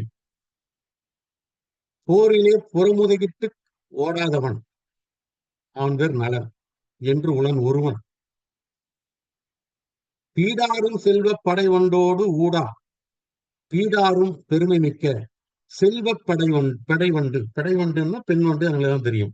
அது என்ன செல்வ படைவண்டுன்னா என்ன பொருள்? செல்வம் என்று சொன்னால் அழகுன்னு ஒரு அர்த்தம் இருக்கு, நுகர்ச்சி என்று ஒரு அர்த்தம் இருக்கிறது. பூவிலே அமர்ந்து நுகரக்கூடிய பெண் ஒன்றுன்னு சொல்லலாம், அல்லது அழகான பெண் ஒன்றுன்னு சொல்லலாம். ஊடிவிட்ட காரணத்தினால் அது பூல உட்கார்ந்து தேனை உறிஞ்சவில்லை. இந்த நலன் என்பவன் என்ன செய்கிறான்? பூமாலை அணிந்திருக்கிறான், தன்தார் அணிந்திருக்கிறான். பெண்கள் என்ன செய்கிறார்கள்? முருகுடைய தாரை அணிந்திருக்கிறார்கள். இந்த பெண்கள் அணிந்திருக்கின்ற மாலையிலிருந்தும் நலன் அணிந்திருக்கின்ற மாலையிலே இருந்தும் தேன் ஒழுகிக் கொண்டிருக்கிறது. நலன் அணிந்திருக்கின்ற தாரிலே இருக்கக்கூடிய தேன் பெண்களுடைய உடம்பை நனைக்கிறது. மாதர்கள் அணிந்திருக்கின்ற மாலையிலே இருக்கிற தேன் நலனுடைய உடம்பையும் நனைத்திருக்க கூடும். ஏனென்று சொன்னால் அருகுடையான் என்ற வார்த்தை இருக்கிறது. அவன் தூரம் இல்லை, அருகிலே இருக்கின்ற காரணத்தினால் இரண்டு பேருமே மாலைகளை அணிந்திருந்த காரணத்தினால் ஒருவர் உடம்பிலே மாலையிலே இருக்கக்கூடிய தேன் இன்னொருவர் உடம்பிலே சேர்ந்திருக்கும். இந்த நலன் வெண்மையான குடையை உடையவன், வெண்கொற்ற குடையை உடையவன். அது எல்லா மன்னருக்கும் சொல்லக்கூடிய, செங்கோல் மன்னர் அனைவருக்கும் சொல்லக்கூடிய ஒரு வார்த்தை வெண்குடையான். இதில் அவனை பற்றி சிறப்பாக சொல்லப்படுவது ஓடாத தானே நலன் என்றான் புலன். அவன் போர்க்களத்திலே இருந்து புறமிது காட்டி ஓடாதவன். எந்த போர்க்களத்திலே இருந்தும் அவன் புறமுதுகு காட்டி ஓடாதவன் என்று ஒரு வரி இருக்கிறது. என்னென்ன போர் என்று நமக்கு தெரியவில்லை. சொல்லுங்க. சீத மதி குடை கீழ் செம்மை அரங்கடப்ப தாதவிழ் பூந்தாரான் தனிக்காத்தான். தனிக்காத்தான் அப்படின்னு சொன்னா இந்த நாட்டை சிறப்பாக காப்பாற்றிக் கொண்டிருப்பவன். அவன் எப்படிப்பட்டவன்? சீதமாதி குடை கீழ் செம்மை அரங்கடப்ப, குளிர்ச்சியான மதியை போன்ற குடை, வெண்கொற்ற குடைதான். சீதமதி குடை என்பது வெண்கொற்ற குடை கீழ் செம்மை அரங்கடப்ப, செம்மையான அறத்தை செய்து கொண்டிருக்கக்கூடியவன். இந்த மதிக்குடை அப்படின்னு சொல்லும் பொழுது நான் ஏற்கனவே சொல்லியிருக்கேன், கம்பனுடைய ஒரு வர்ணனை அரசியல் படத்துல தசரதனை பற்றி சொல்வார்.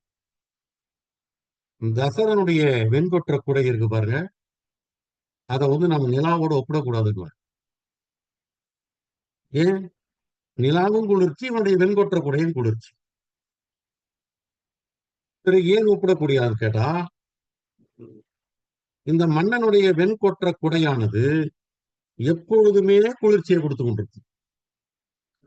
ஆனால் நிலாவானது தேய்விரையிலே குளிர்ச்சி குறைந்து கொண்டே போகும். ஆகவே நிலவே நீ தேய்வாய் வளர்வாய். ஆனால் தசரதனுடைய வெண்கொற்ற குடையானது தேயாது, அது எப்பொழுதுமே ஒரே போல் குளிர்ச்சியை கொடுத்து கொண்டே இருக்கும் என்று கம்பன் அங்கே ஒரு அழகான ஓமையை சொல்லி ஒப்பிட்டு காட்டியிருப்பான். சீதமதி குடைக்கு செம்மை அரங்கடப்ப, செம்மையான சிறந்த அறம் அந்த குடையின் கீழ் இருந்து சிறப்பாக ஆட்சி செய்யக்கூடியவன். தாது அவிழ் பூந்தாரான், தலை அவிழ் என்று சொன்னாலும் அவிழ் பூந்தாரான் என்பது எல்லாம் ஒண்ணுதான். தாதுன்னா மகரந்தம், அவிழ்ந்திருக்கக்கூடிய மாலை அணிந்திருக்கக்கூடியவன். தனிக்காத்தான், மிக சிறப்பாக காத்தவன். இதெல்லாம் தனி காத்தானா தனிமையாக காத்தான் அர்த்தம் வரல, மிக சிறப்பாக இந்த நாட்டை காத்திருக்கக்கூடியவன். அது எப்பேற்பட்ட நாடா? மாதர் அருவூட்டும் பைங்கிளியும், பெண்கள் பக்கத்திலேயே வைத்திருந்து ஊட்டுகின்ற கிளியும், அருகூட்டும் பைங்கிளியும், ஆடல் பருந்தும், வல்லமையான பருந்தும் அல்லது வெற்றி பெறக்கூடிய பருந்தும், ஒரு கூட்டில் வாழும் உலகு. ரெண்டுமே ஒரே கூட்டுல இருக்குமா? நான் சாதாரணமா ஏற்கனவே கூட வேறொரு இலக்கியத்துல கூட படிச்சிருக்கோம். மானும் புலியும் ஒரே துறையிலே தண்ணீர் குடிப்பது, அப்படிப்பட்ட நாடு என்று வேறொரு இலக்கியத்திலும் நாம் படித்திருக்கிறோம். அது மாதிரி இவனுடைய ஆட்சி செம்மையான அறம் சிறந்த ஆட்சி என்கின்ற காரணத்தினால் வெண்கொற்ற குடையை வைத்து ஆட்சி செய்கிறவன் என்கின்ற காரணத்தினால், இந்த நாட்டை அவன் மிக சிறப்பாக காப்பாற்றிக் கொண்டிருக்கிறான் என்கின்ற காரணத்தினால், அங்கு கிளியும் பருந்தும் ஒரே கூட்டில் வாழ்ந்து கொண்டிருக்கின்றன என்று நலனுடைய செங்கோலை இங்கே சிறப்பித்து சொல்கிறார். வாங்குவோலை கையார் வதன மதிப்பூத்த பூங்கோவலை காட்டிடையே போயினான், தேங்குவலை தேனாடி வண்டு சிறகுலர்த்தும் நீர்நாடன் பூநாடி சோலை புக. நலன் சோலைக்குள்ள போறான். அதான் பூநாடி சோலை புக. மலர்களை பறிப்பதற்காக அல்லது மலர்களை பார்ப்பதற்காக அவன் சோலைக்குள்ளே போகிறான். எப்படிப்பட்ட நாடன்? தேங்குவலை, அந்த குவளை மலரில் தேனாடி வண்டு சிறகுலர்த்தும், நன்றாக தேனுக்குள்ளே தோய்ந்து பிறகு எழுந்து வந்த வண்டு அதனுடைய ஈரமான சிறகை உலர்த்தக்கூடிய நீர்நாடன். என்ன கோவலைன்னு சொன்னா நீர்நாடன் தான் சொல்லி ஆகும். நீர் இருந்தால் தானே கோவலை வரும். ஆகவே தேங்குவலை தேனாடி வண்டு சிறகுலர்த்தும் நீர்நாடன் பூ நாடி சோலை புக. சோலைக்குள்ள போகிறான். சரி, சோலைக்குள்ள போறவன் காட்டுக்குள்ள போறானா? காட்டுக்குள்ள எப்படி போறான்? எந்த காட்டுக்குள்ள போகிறான்? வாங்கு வலை கையார். வாங்கு என்று சொன்னால் வளைதல் அர்த்தம். வாங்கு வலை கையார் வதன மதிப்பூத்த முகம், வதனம்னா முகம், மதிப்பூத்த பூங்குவலை காட்டிடையே போயினான்.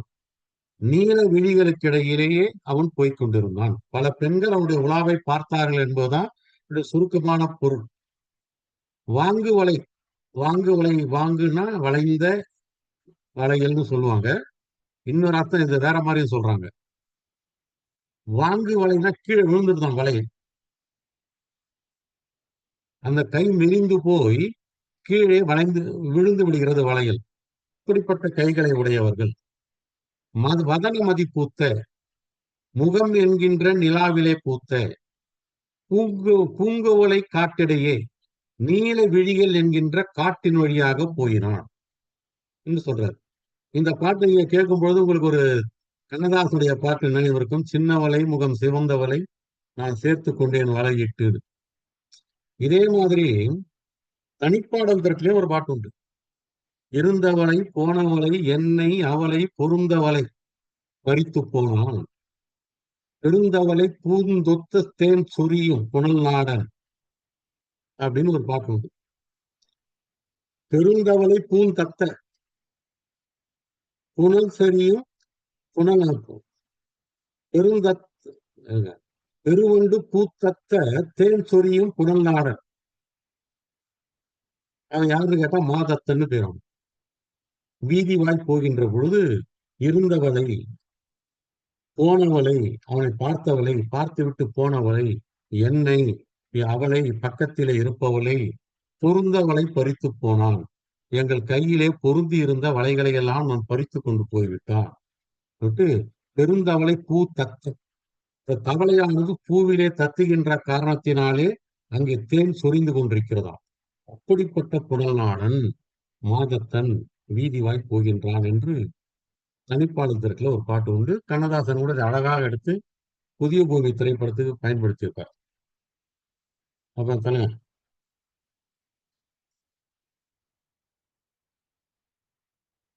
இளவேனில் வந்தது. இவர் இதுக்கு போறார், எங்க சோலைக்குள்ள போறார். இளவேனில் வருகிறது. மன்மதன் வருகின்றான். தென்றல் மலரிலே இருக்கக்கூடிய தேனை எல்லாம் எடுத்து தெளிக்கிறது. இந்த 3 நிகழ்ச்சி தான் அந்த பாட்டுல சொல்றாங்க. தளவு ஏனல் மீதளரும் தாழ்வரை சூழ்நாடன். தளவு அப்படின்னா முல்லை பூனம். ஏனல் என்று சொன்னால் திணைப்புணம், திணைக்கதிர். இந்த முல்லைப்பூவெல்லாம் இந்த திணை கதிர்கள் மீது படர்ந்து வளர்ந்து கொண்டிருக்கிறதாம். மீது அலரும், அதன் மீது படர்ந்து மலர்கின்ற தாழ்வரை சூழ் நாடற்கு, மலைநாடனுக்கு அடிவாரத்தில் இப்படி நடக்கிறது, மலையின் அடிவாரத்தில் இப்படி நடக்கிறது. மலைநாடன், முல்லைப்பூ படர்கிறது. இது ரெண்டுத்தையும் ஒப்பிட்டு பார்க்கும் பொழுது நமக்கு இந்த நாடு எப்படிப்பட்ட நாடுன்னு தெரியுதுன்னா, முல்லை என்று சொன்னாலே காடும் காட்டை சார்ந்த இடமும், மலை என்று சொன்னாலே குறிஞ்சியும் குறிஞ்சியை சார்ந்த இடமும். ஆகவே முல்லையும் குறிஞ்சியும் சேர்ந்த நாடு இந்த நிடத நாடு. காட்டரண் மலையரண் 2 அரண்களும் உள்ள நாடு இந்த நிடத நாடு. அதுதான் சொல்றார், தளவு ஏனல். ஏனல்னு சொன்னா திணைப்புணம், திணைக்கதிர், மீதளரும் தாழ்வரை சூழ். இதுவரையிலும் பாத்தீங்கன்னா முல்லைப்பூ மலை, காடு இது குறிஞ்சி, முல்லை குறிஞ்சி, இந்த இரண்டுமே இருக்கக்கூடிய காட்டரனும் மலையரனும் சூழ்ந்து இருக்கக்கூடிய அந்த நாடு நிடத நாடு என்பதை இந்த ஒரு வரியிலே அவர் குறிப்பிடுறார். இப்படிப்பட்ட நலன் இவன் எதிர்க்க யார் வர்றது? வென்றி மதவேடன் வில் எடுப்ப. இதை 2 மாதிரியும் பிரிக்கலாம். வென்றினா வெல்லக்கூடிய, மதவேள் தன் வில் எடுப்ப அப்படின்னு பிரிக்கலாம். நம்ம மதவேள் அப்படின்னா மன்மதன், தன் வில் எடுப்ப தன்னுடைய வில்லை எடுக்க. ஏன்னா இப்படி கூட யோசித்து பார்க்கலாமான்னு நினைச்சேன். மதன் என்று சொன்னாலே மன்மதன் தான் அர்த்தம். ஆகவே மன்மத வேடன் வில் எடுப்ப என்று கூட பொருள் சொல்லலாமான்ற ஒரு எண்ணம் எனக்கு தோணுச்சு.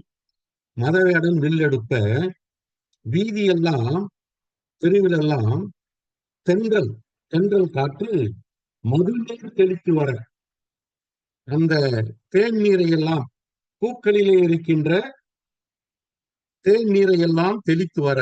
இவை எல்லாமே காதலுக்குரிய சூழ்நிலைகள். அவனுடைய எதிரில் இளவேனில் வந்துவிட்டது. மன்மதன் வில்லடிக்கிறான், தென்றல் தேநீரை தெளிக்கிறது, இளவேனில் வந்துவிட்டது என்று சொல்லுகின்ற பொழுது கூடிய சீக்கிரத்தில் நலன் காதல் வயப்பட போகிறான் என்று பொருள் பெறுகிறது.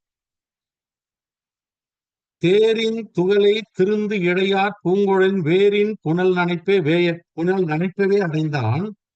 கார்வண்டு தொக்கிருந்து ஆழித்து உழலும் தூங்கு இருள் வெய்யோர் கொதுங்கி துக்கிருந்தால் அன்னப்பொழில். ரொம்ப அருமையான ஓமம் சொல்லுவார். இந்த ஓமியை நம்ம எப்படி வேணாலும் நம்ம புரட்டி பார்த்துக்கலாம். நம்ம இதை மட்டும் பார்ப்போம். சூரியன் வருகிறான் என்று சொன்னவுடன் அங்கிருந்த இருவெல்லாம் சோலைக்குள் போய்விட்டது. அப்ப சோலைக்குள்ள சூரிய வெளிச்சம் வராதா அப்படின்னு கேட்டா, அங்க இருந்த மரத்தின் அடர்த்தியின் காரணமாக சூரிய வெளிச்சம் வருவதற்கு வாய்ப்பில்லை. மணிமேகலை ஒரு வரி நாம படிச்சிருக்கோம். வெயில் நுழைவு அறியா குயில் நுழைவு பொதும்பர்னு ஒரு வரி இருக்கும். வெயில் நுழைவு அறியா குயில் நுழை பொதும்பர். எவ்வளவு முரண்பாடு பாருங்க. வெயிலே நுழைய முடியாத ஆனால் குயில்கள் நுழையக்கூடிய சோலைன்னு அதுக்கு அர்த்தம். நமக்கு ஒரு கேள்வி வரும், வெயிலே நுழைய முடியல, அப்புறம் எப்படி குயில் நுழையும்னு ஒரு கேள்வி நமக்கு வரும். கவிதையில எப்பவுமே ஒரு ரசனைக்குரியது கவிதை. இதுல ரொம்ப அறிவெல்லாம் ரொம்ப செலுத்தி பார்க்க கூடாது.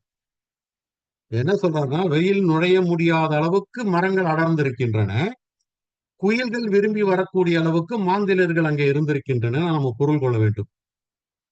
குயில் கூவிக்கொண்டிருக்கும், கோலம் மிகுந்த மயில் ஆடிக்கொண்டிருக்கும் பாரதிதாசன் சஞ்சீவ பாரதி சாரல்ல. குயிலும் மயிலும் ஒன்னா, குயில் பாடுற நேரத்துல மயில் ஆடாது, மயில் ஆடுகின்ற நேரத்திலே குயில் பாடாது. ஆனால் அப்படி சொல்லியிருக்காரு. என்ன சொல்லுகிற நினைப்போம்? குயில் கூவுகின்ற கோடைகாலம், மயில் ஆடுகின்ற மழைக்காலம், இப்படிப்பட்ட குன்றம்னு நினைப்போம்.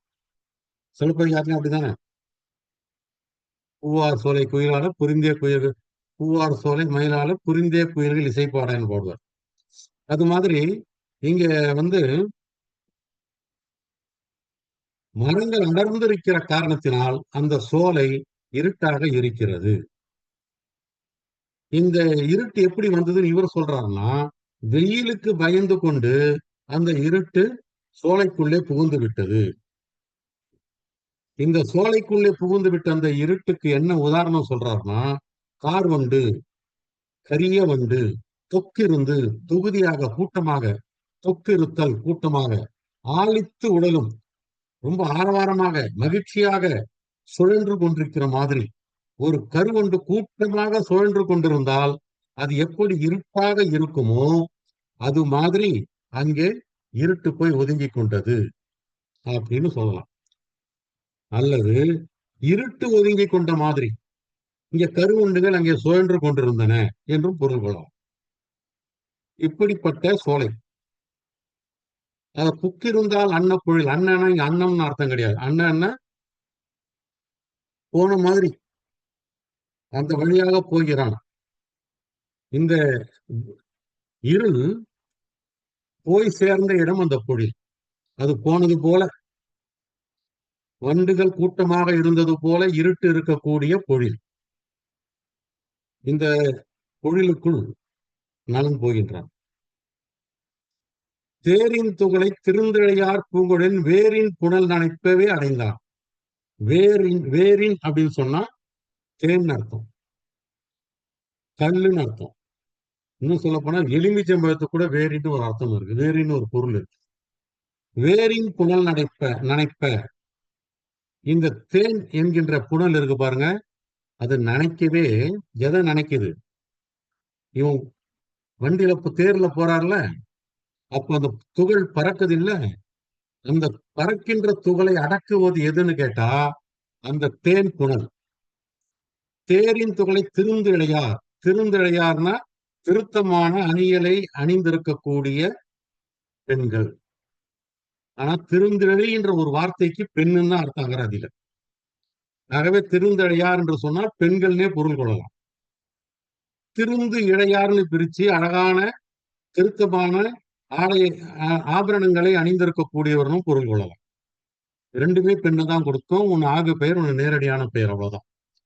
தேரின் துகளை தேரிலே இருந்து பறக்கக்கூடிய புழுதியை இந்த பெண்களுடைய பூங்குழலில் இருந்து ஒழுகுகின்ற தேனானது அதை நனைத்து அதை அடைத்து விட்டது, அடக்கி விட்டது. அப்படியே அந்த புழுதி அடக்கி விட்டது. தண்ணி தெளிச்சா புழுதி போயிடுதில்ல, அவ்வளவுதான். இங்க தேனு தெளிக்கிறாங்க. இப்படிப்பட்ட புழுதியை அடைத்துக் கொண்டிருக்கிறார்கள் பெண்கள். இப்படிப்பட்ட வழியாக நம்முடைய நலன் பூங்காவிற்குள் போகின்றார். இப்ப நான் உங்களுக்கு ஏற்கனவே சொன்னேன், நம்முடைய நலவென்பா என்பது நலனுடைய கதையை 3 மாதிரி எழுதியிருக்காங்க. நலவென்பா அப்படின்றது புகழேந்தி புலவர் எழுதியிருக்காரு. நைடதம் அப்படிங்கிறத அதிவீரராம பாண்டியர், நைஷதம் என்பதை வருஷ சக்கரவர்த்தி எழுதுதான் சொல்லுவார்கள். இங்கே தமிழிலே நைடதம் என்று அதிவீரராம பாண்டியர் எழுதியிருக்கார். கலிப்பாவிலே இன்னொரு நைடதம் உண்டு, அது நமக்கு கிடைக்கவில்லை. கிடைக்குதா இல்லையா? எனக்கு கிடைக்கல. இதுலயும் ரொம்ப அழகான பாட்டலாகும். இதுல நாட்டுப்படலம் இதுல 1, 2 தான் சொல்றேன், நிறைய சொல்றாரு. அன்னங்கள் படு தன் பனை நிடது நாடளிக்கும் மன்னர் மன்னவன் மண்டு அமர் கடந்த ஒள்வேலின் மின்னி ஆங்கவன் முரசன விண்ணிடை அதிர்ந்து பொன்னங்குன்றின் மேலவன் கொடைப்போன் என பொழிந்த என்று சொல்றாரு. அன்னங்கள் இப்போது பனைன்னு சொன்னா கழனி, குளிர்ச்சியான கழனி உள்ள நெடுத நாடு. அங்கே இருக்கக்கூடிய மன்னவன் மண்டு அமர் கடந்த. மண்டு என்று சொன்னாலே நிறைய அர்த்தம் இருக்கு. நெருங்குதல், மூழுதல், அதிகமாகுதல், நிரம்ப உண்ணுதல் கூட மண்டு. அடுத்து இன்னொரு வரி, சிறிய பொருத்தமான வரி சொல்றாரு, 3 போரிடுதல். மண்டுன்ற ஒரு வார்த்தைக்கே 3 போரிடுதல்னு அர்த்தம் உண்டு. ஆனா மண்டு அமர்னு சொன்னா போர்க்களம். போர்க்களத்திலே 3 போர்க்களத்திலே போரிடுகின்ற நலனுடைய கடந்தன வெற்றி பெற்றன்னு அர்த்தம். அந்த போர்களை எல்லாம் கடந்து வந்த நலனுடைய ஒள்வேலின் மின்னி, அந்த வேலை போல மின்னுகிறது. அங்கு அவன் அறைகின்ற முரசை போல இடி இடிக்கிறது, விண்ணிடை அதிர்ந்து பொன்னங்குன்று, பொன் மாதிரி இருக்கக்கூடிய குன்றின் மேல் மழை பொழிகிறது. எப்படி பொழிகிறது? நலனுடைய கொடை எப்படி பொழிகிறதோ, வறியவர்களுக்கெல்லாம் அவன் எப்படி கொடையை கொடுத்து கொண்டிருக்கிறானோ அது மாதிரி அந்த மழையானது பொழிகிறது. நீங்க படிச்சிருப்போம். நம்ம சிலப்பதிகாரத்திலேயே மங்கள வாழ்த்து காதையிலே நம்ம பார்த்திருக்கோம். ஞாயிறு போற்றுதும் திங்களை போற்றுதும் போது மாமழை போற்றுதும் மாமழை போற்றுதும் நாமநீர் வேலி உலகிற்கு அவன் அலி போல் மேல் நின்று தான் சுரத்தலால். இதுதான் சோழ மன்னனுடைய கருணையை மாதிரி வானத்திலே இருந்து சுரக்கின்ற காரணத்தினால் மாமழை போற்றுதும் மாமழை போற்றுதும். அந்த மழை சோழ மன்னனுடைய கருணை போல் என்று சிலப்பதிகாரத்துல சொல்ற மாதிரி இதை கொடையோடு ஒப்பிட்டு சொல்றார். நலனுடைய கொடையை போல் பெய்கின்ற மழை என்று அவர் சொல்றார். அடுத்து திருப்பங்க என்ன பாட்டு? பண்ணை வாய்த்தவள் பணிலங்கள் உயிர்த்த வெண்முத்தும்.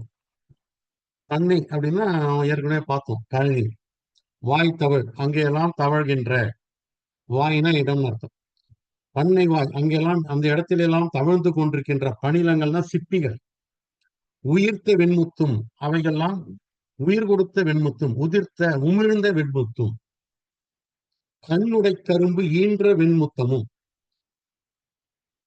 கடுக்கள் இருக்கக்கூடிய கரும்புகள் ஈன்ற வெண்முத்தமும். தமிழும் தன் தாமரை சொரிந்த வெண்முத்தமும், கமழக்கூடிய குளிர்ச்சியான தாமரை சொரிந்த வெண்முத்தமும். தயங்கி ஒளி வீசி வெண்ணிலா கதிர் வெறித்தலில் குமுதம் வாய் உள்ளும். பகல்லையே ஆம்பல் பூ மலர்ந்துடுதான். பகல்ல தாமரை மலரும், இரவில் தான் அல்லிப்பூக்கள் அல்லது குமுதம் ஆம்பல் மலரும். ஆனால் இங்கே பகலிலேயே அது மலர்ந்து விடுகிறது. என்ன காரணம்னு கேட்டா, அந்த கழனில இருக்கக்கூடிய சங்குகள் வெண்முத்தை ஈன்றெடுக்கின்றனவாம், கரும்புகள் வெண்முத்தை ஈன்றெடுக்கின்றனவாம், தாமரைகள் வெண்முத்தை ஈன்றெடுக்கின்றனவாம். இந்த முத்துக்களை எல்லாம் பார்க்கிற பொழுது இதெல்லாம் ஒரு வெண்ணிலா வந்து விட்டதோ என்று இந்த குமுதப்பூ ஐயப்பட்டு மலர்ந்து விடுகிறதா, வாய் வில்லும், வாய் திறந்து விடுகிறது இல்லையா? இத சிலப்பதிகாரத்திலும் இப்படி ஒரு கற்பனை காணல் வரியை நாம பார்த்திருக்கோம். கோவலன்கிட்ட அந்த மாதவியினுடைய தோழி சொல்ற மாதிரி சொல்லுவான், நாங்க ஏமாந்துட்டோம்பா, நாங்க உங்ககிட்ட தலைவன் இடத்துல நாங்க ஏமாந்துட்டோம். எப்படி என்னுடைய ஆம்பல் மலர் ஏமாந்ததோ அது மாதிரி நாங்கள் ஏமாந்துட்டோம் தான். ஆம்பல் மலர் எப்படி ஏமாந்துதான்னு கேட்டா, விரி கதிர் வெண்மதியும் மீன் கணமும் ஆம் என்றே விளங்கும் வெள்ளை புரிவளையும் முத்தும் கண்டு ஆம்பல் பொதி அவிழ்க்கும் புகார் எம் ஊர். இது என்ன பண்ணிருக்கு? வலைகள், சங்குகள், முத்துக்கள். இதை பார்த்துட்டு இந்த சங்க பார்த்துட்டு அது நிலான்னு நினைச்சிருக்கு, விரிகதிர் வெண்மதின்னு நினைச்சிருக்கு. இந்த முத்துக்களை பார்த்து விட்டு மீன் கணங்களாக, நட்சத்திரங்களாக நினைத்து விட்டது. விரிகதிர் வெண்மதியும் மீன் கணமும் ஆமென்றே விளங்கும் வெள்ளை புரிவளையும் முத்தும் கண்டு ஆம்பல் புதியவிழ்க்கும் புகார் எம் ஊர் அப்படின்னு சொல்லுவாங்க. அதேதான் இங்க சொல்றாரு. இங்க மீன் கணத்தை சொல்லல, வெறும் நிலம் பார்த்து விட்டு குமுதம் வாய் பிளக்கிறது, வாயை திறந்து விடுகிறது, குமுதம் மலர்ந்து விடுகிறது என்று சொல்றார். அது ஒரு நல்ல அழகான கற்பனை. பாருங்க, இதெல்லாம் நம்ம நினைச்சோம்னா ஆச்சரியமா இருக்கும், வயிறு எரியும். அவர் இழை, அவர்னா ஒளி வீசக்கூடிய, அவர் இழை சுமக்கல் ஆற்றாது, நகைகளை எல்லாம், ஒளி வீசக்கூடிய நகைகளை எல்லாம் சுமக்க முடியாமல் அவ்வளவு அணிஞ்சிருக்காங்க. மாதவி அணிஞ்சிருந்தா பாருங்க 31 நகை. அவர் இழை, அவர்கள் ஒளி வீசக்கூடிய நகைகளை அணிந்திருந்தார்கள் பெண்கள். அதையெல்லாம் சுமக்க முடியாமல் அன்னலார் பரிந்து நீத்த, நல்லார், நல்லார் அப்படின்றதான் நலார், ஏற்கனவே பார்த்திருக்கோம். அனம், அன்னம்ன்றத அனம்னு ஆக்கியிருக்காங்க. அதே மாதிரி அந்நல்லார், அழகான பெண்கள், பரிந்துன்னா வருந்தின்னு அர்த்தம். இந்த இடத்துல பரிதல்னு சொன்னது அடுத்தவங்களுக்கு வருந்துவது தானே. அவர்களுக்காக நான் பரிதான் அப்படின்னு சொன்னா அடுத்தவர்களுக்காக வருந்துதல். இங்க இவர்கள் நகை போட்டு இருக்கிறார்கள் அல்லவா, அதற்காக வரிந்து நீத்து விடுகிறார்கள், அதையெல்லாம் கழட்டி விடுகிறார்களாம். தீவள் ஒளி மணியும் முத்தும், தீவள்னா அசையாதன்னு அர்த்தம். அசையாம நகைகள் எப்படி அசையும்? கீழே அவுத்து கீழே போட்டா இருக்கிற இடத்துலதான் இருக்கும். திவள் ஒளி மணியும் முத்தும் சிந்திய முன்றில் தோறும் முற்றந்தோறும் அந்த மணி ஒளி மணி முத்துக்கள்லாம் சிந்தி கிடக்குதான். அந்த இடத்த குவிவுலை கயவாய் செங்கன் குடம்புரை செருத்தல் மேதி, குவிந்த காம்புகளை உடைய கயவாய் என்று சொன்ன பெரிய வாய்னா, செங்கன், செங்கன் என்று சொன்னா சிவந்த கண்கள் உங்களுக்கு தெரியும். குடம், குடம் மாதிரி இருக்கக்கூடிய அதனுடைய மடி குறைன்றது, மடி என்பது குடம் மாதிரி இருக்கான். செருத்தல் அப்படின்னா மாட்டினுடைய மடி. குடம் புரை செருத்தல், குடம் மாதிரி, புரை என்பது போல, குடம் போல, செருத்தல்னா மடி, மாட்டினுடைய மடி உடைய மேதி, மேதினா எருமை. கவை அடி பெயர்ப்ப, கவைனா பிறந்த, அவன் அடியை பார்த்தீங்கன்னா அது பிறந்தான் இருக்கான். கவையாகி கும்பாகி காட்டகத்தை நிற்கின்ற அவையெல்லாம் நல்ல மரங்கள் அவையார். கவையடி பெயர்ப்ப மாழ்கி வருந்தி கால் தளர்ந்து ஒதுக்கும் ஒன்றே. பாருங்க, அது எரும மாடு அதை மிதிக்க கூடாதுன்னு நினைச்சுட்டு வருத்தப்பட்டு, கால்கள் வருத்தப்பட்டாலும் கூட ஒதுங்கி ஒதுங்கி போகுதான். அதெல்லாம் ஒதுங்கி ஒதுங்கி போகும்பொழுது அது கால்கள் அது கால்கள் ரொம்ப வருத்தப்படுதான், கால் தளர்கிறது. மாழ்கினா வருத்தப்படுதல், கவையினா பிளந்திருத்தல், பிளந்திருக்கிற அடிக்கு கவையடி. அவர்னு சொன்னா ஒளி வீசக்கூடிய, திவள்னு சொன்னா அசையாமல் இருக்கக்கூடிய, அவர் இழை சுமக்கல், ஒளி வீசக்கூடிய நகையை சுமந்து கொண்டிருக்கிறார்கள், ஆற்றாது அதை கைட்டு போட்டுறாங்க. அசையக்கூடிய ஒளியும் மணியும் முத்தும், இவையெல்லாம் சிந்தி கிடக்கின்ற முற்றத்தில் எருது வருகிறது. கொம்புகளை உடைய, பால் கொம்புகளை உடைய, பெரிய வாயை உடைய, சிவந்த கண்களை உடைய, குடம் போன்ற மடியை உடைய எருமையானது தன்னுடைய பிளந்த அடிகளை வருத்தமாக வைத்து, அதாவது நகைகள் மீது படக்கூடாது என்பதற்காக தாண்டி தாண்டி வருகின்ற காரணத்தினாலே, ஒதுங்கி ஒதுங்கி வருகின்ற காரணத்தினாலே அதனுடைய கால்கள் தளர்ந்து போய்விட்டன.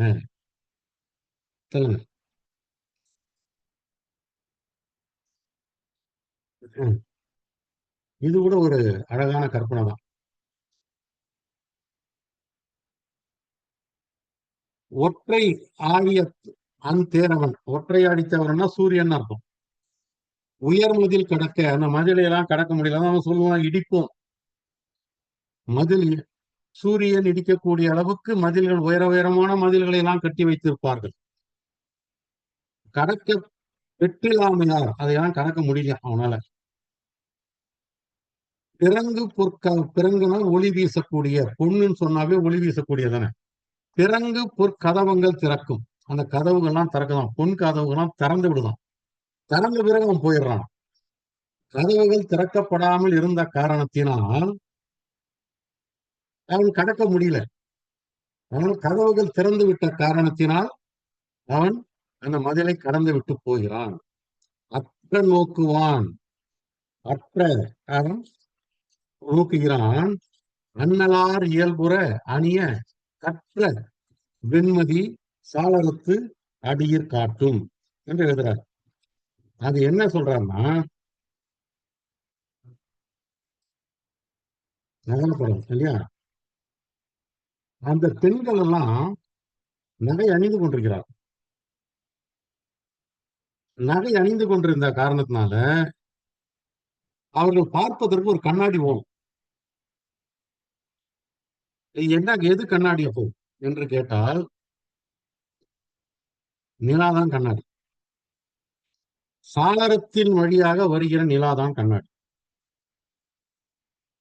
ஆகவே அற்ற அந்த தருணத்தில் நோக்குவான், சாளரத்தை பார்க்கிறான். நிலா பார்க்கின்ற பொழுது இயல்புற அணிய, இயற்கையான அழகினை உடையவர்கள் அணிகளை எல்லாம் அணிவதற்கு அவர்கள் சாளரத்து வழியாக வருகின்ற வெண்மதியை ஆடியாக, கண்ணாடியாக பார்த்து கொண்டிருக்கிறார்கள். இதுதான் நகர்படத்துல. அதான் நிலா என்பது இங்க ஒரு கண்ணாடி மாதிரி எங்க உருவகப்படுத்துறார். இந்த கதிரவன், மதில் சுவரை கடந்து போவது என்பது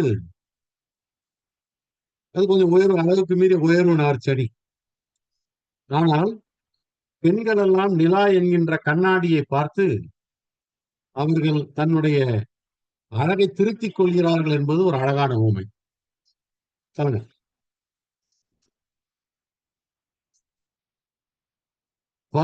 பலிக்கு மேல் நிலத்து அன்பர்பால் பயில் ஒரு கலவி கிளைத்து மார்படை துயில்பவர் முகத்தில் வெண்திங்கள் கிளைத்த தன்மதிர் பரப்புதல் கிளர்ந்த சாளரத்தின் ஒளித்து வாழ்முகச் செவ்வியை கவர்வது ஒத்துள்ளதால். இது இன்னொரு அழகான கற்பனை. பலிக்கு மேல் நிலம், பலிக்குதான், பளிங்கு என்பதை எதுகைக்காக, இந்த ஓசை நயத்துக்காக பலிக்கு போட்டிருக்கார். இந்த மேல் நிலத்தின் மாடியில் நண்பர்பால் பயில் ஒரு கலவி, அவர்கள் கணவனோடு இருக்கின்றார்கள், கணவனுடைய மார்பிலே துயில்கின்றார்கள், அவருடைய முகத்தில் வெண்திங்கள் கிடைத்த கண்கதிர் பரப்புதல், அது தன்னுடைய பரந்த கதிர்களை பரப்புகிறது. கிளர்ந்த சாளரத்தில், மேல் இருக்கக்கூடிய சாளரம், கிளர்ந்த மேல் உயர்ந்த சாளரத்தின் ஒளித்து வாழ்முக செவ்வியை கவர்வது ஒத்துள்ளதால். அது இந்த சாளரத்துல மேல உயரத்துல இருக்கிற சாளரத்தில் ஒளிந்து கொண்டு தன்னுடைய கதிர்களை எல்லாம் அவளுடைய முகத்திலே அனுப்புகிறது. அது எதற்கு என்று தெரியுமா? அவளிடத்திலே இருக்கிற முகத்து அழகையெல்லாம் கவர்ந்து விட்டு வர வேண்டும் என்கின்ற எண்ணத்தினாலே தான் அப்படி ஒளிர்ந்து கொண்டிருக்கிறது என்று ஒரு அழகான கற்பனை பாருங்க. பெண்ணினுடைய முகத்திலே இருக்கக்கூடிய அழகையெல்லாம் கவர வேண்டும் என்ற எண்ணத்தினாலே தான் நிலா சன்னல் வழியாக ஒளி வீசிக் கொண்டிருக்கிறது என்பது ஒரு அழகான கற்பனை. நலனுடைய சிறப்பு. இந்த நகர்படலத்தை நைடதத்துல இப்படிதான் முடிக்கிறார். நலனுடைய சிறப்போட நம்ம முடிக்கிறார். அருள் இனத்துறையில், அருள் மிக்க துறை. துறை அப்படின்னு சொன்னா நமக்கு நிறைய பொருள் உண்டு. வழி, நீர்த்துறை, எல்லை, தங்குமிடம், பகுதி, வரலாறு, உபாயம், ஒழுங்கு என்று இவ்வளவு விஷயமும் துறைன்னு இருக்கு.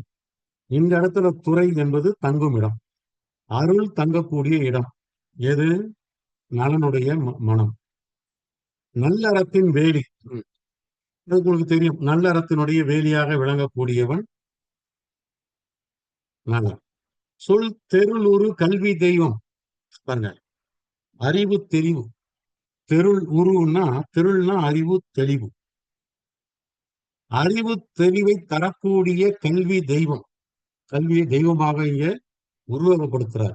அம்மாக்கடல். நலன் யாருன்னு கேட்டா ஒரு மாபெரிய கடல். எப்படிப்பட்ட கடல்? தெய்வக்கடல். என்ன தெய்வக்கடல்? கல்வி தெய்வக்கடல். எப்படிப்பட்ட தெய்வக்கடல்? அறிவு தெளிவுமிக்க தெய்வக்கடல். குறைக்கடல் புவி புகழ் குணக்குன்று அஞ்சுடர். குறைக்கடல்னா குறைக்கக்கூடிய கடல், ஒளி வீசக்கூடிய ஒளிக்கக்கூடிய அலைகளை உடைய கடல். சூழ்ந்திருக்கக்கூடிய புவியெல்லாம் புகழக்கூடிய குணக்குன்று அச்சுடர். அவன் ஒரு சுடரை மாதிரி, கதிரவனை மாதிரி, உலகமே பாராட்டக்கூடிய அளவுக்கு குணக்குன்றாக விளங்கக்கூடியவன்.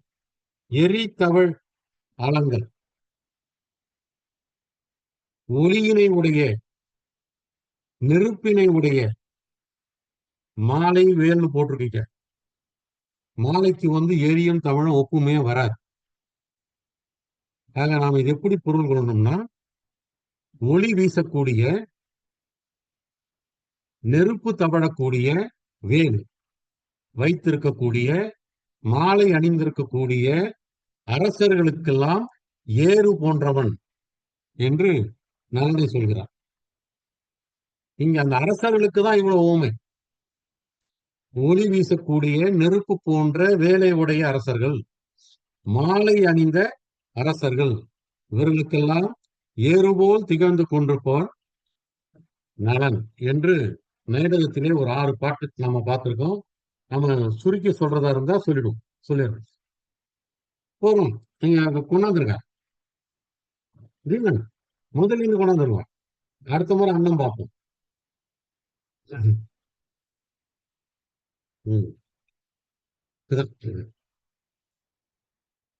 லக்குமனுடைய கண்ணை போல இந்த நிடத நாடு சிறப்பாக இருக்கிறது. நல்ல நாட்டுக்கெல்லாம் முன்னாடாக இந்த நாடு இருக்கின்றது.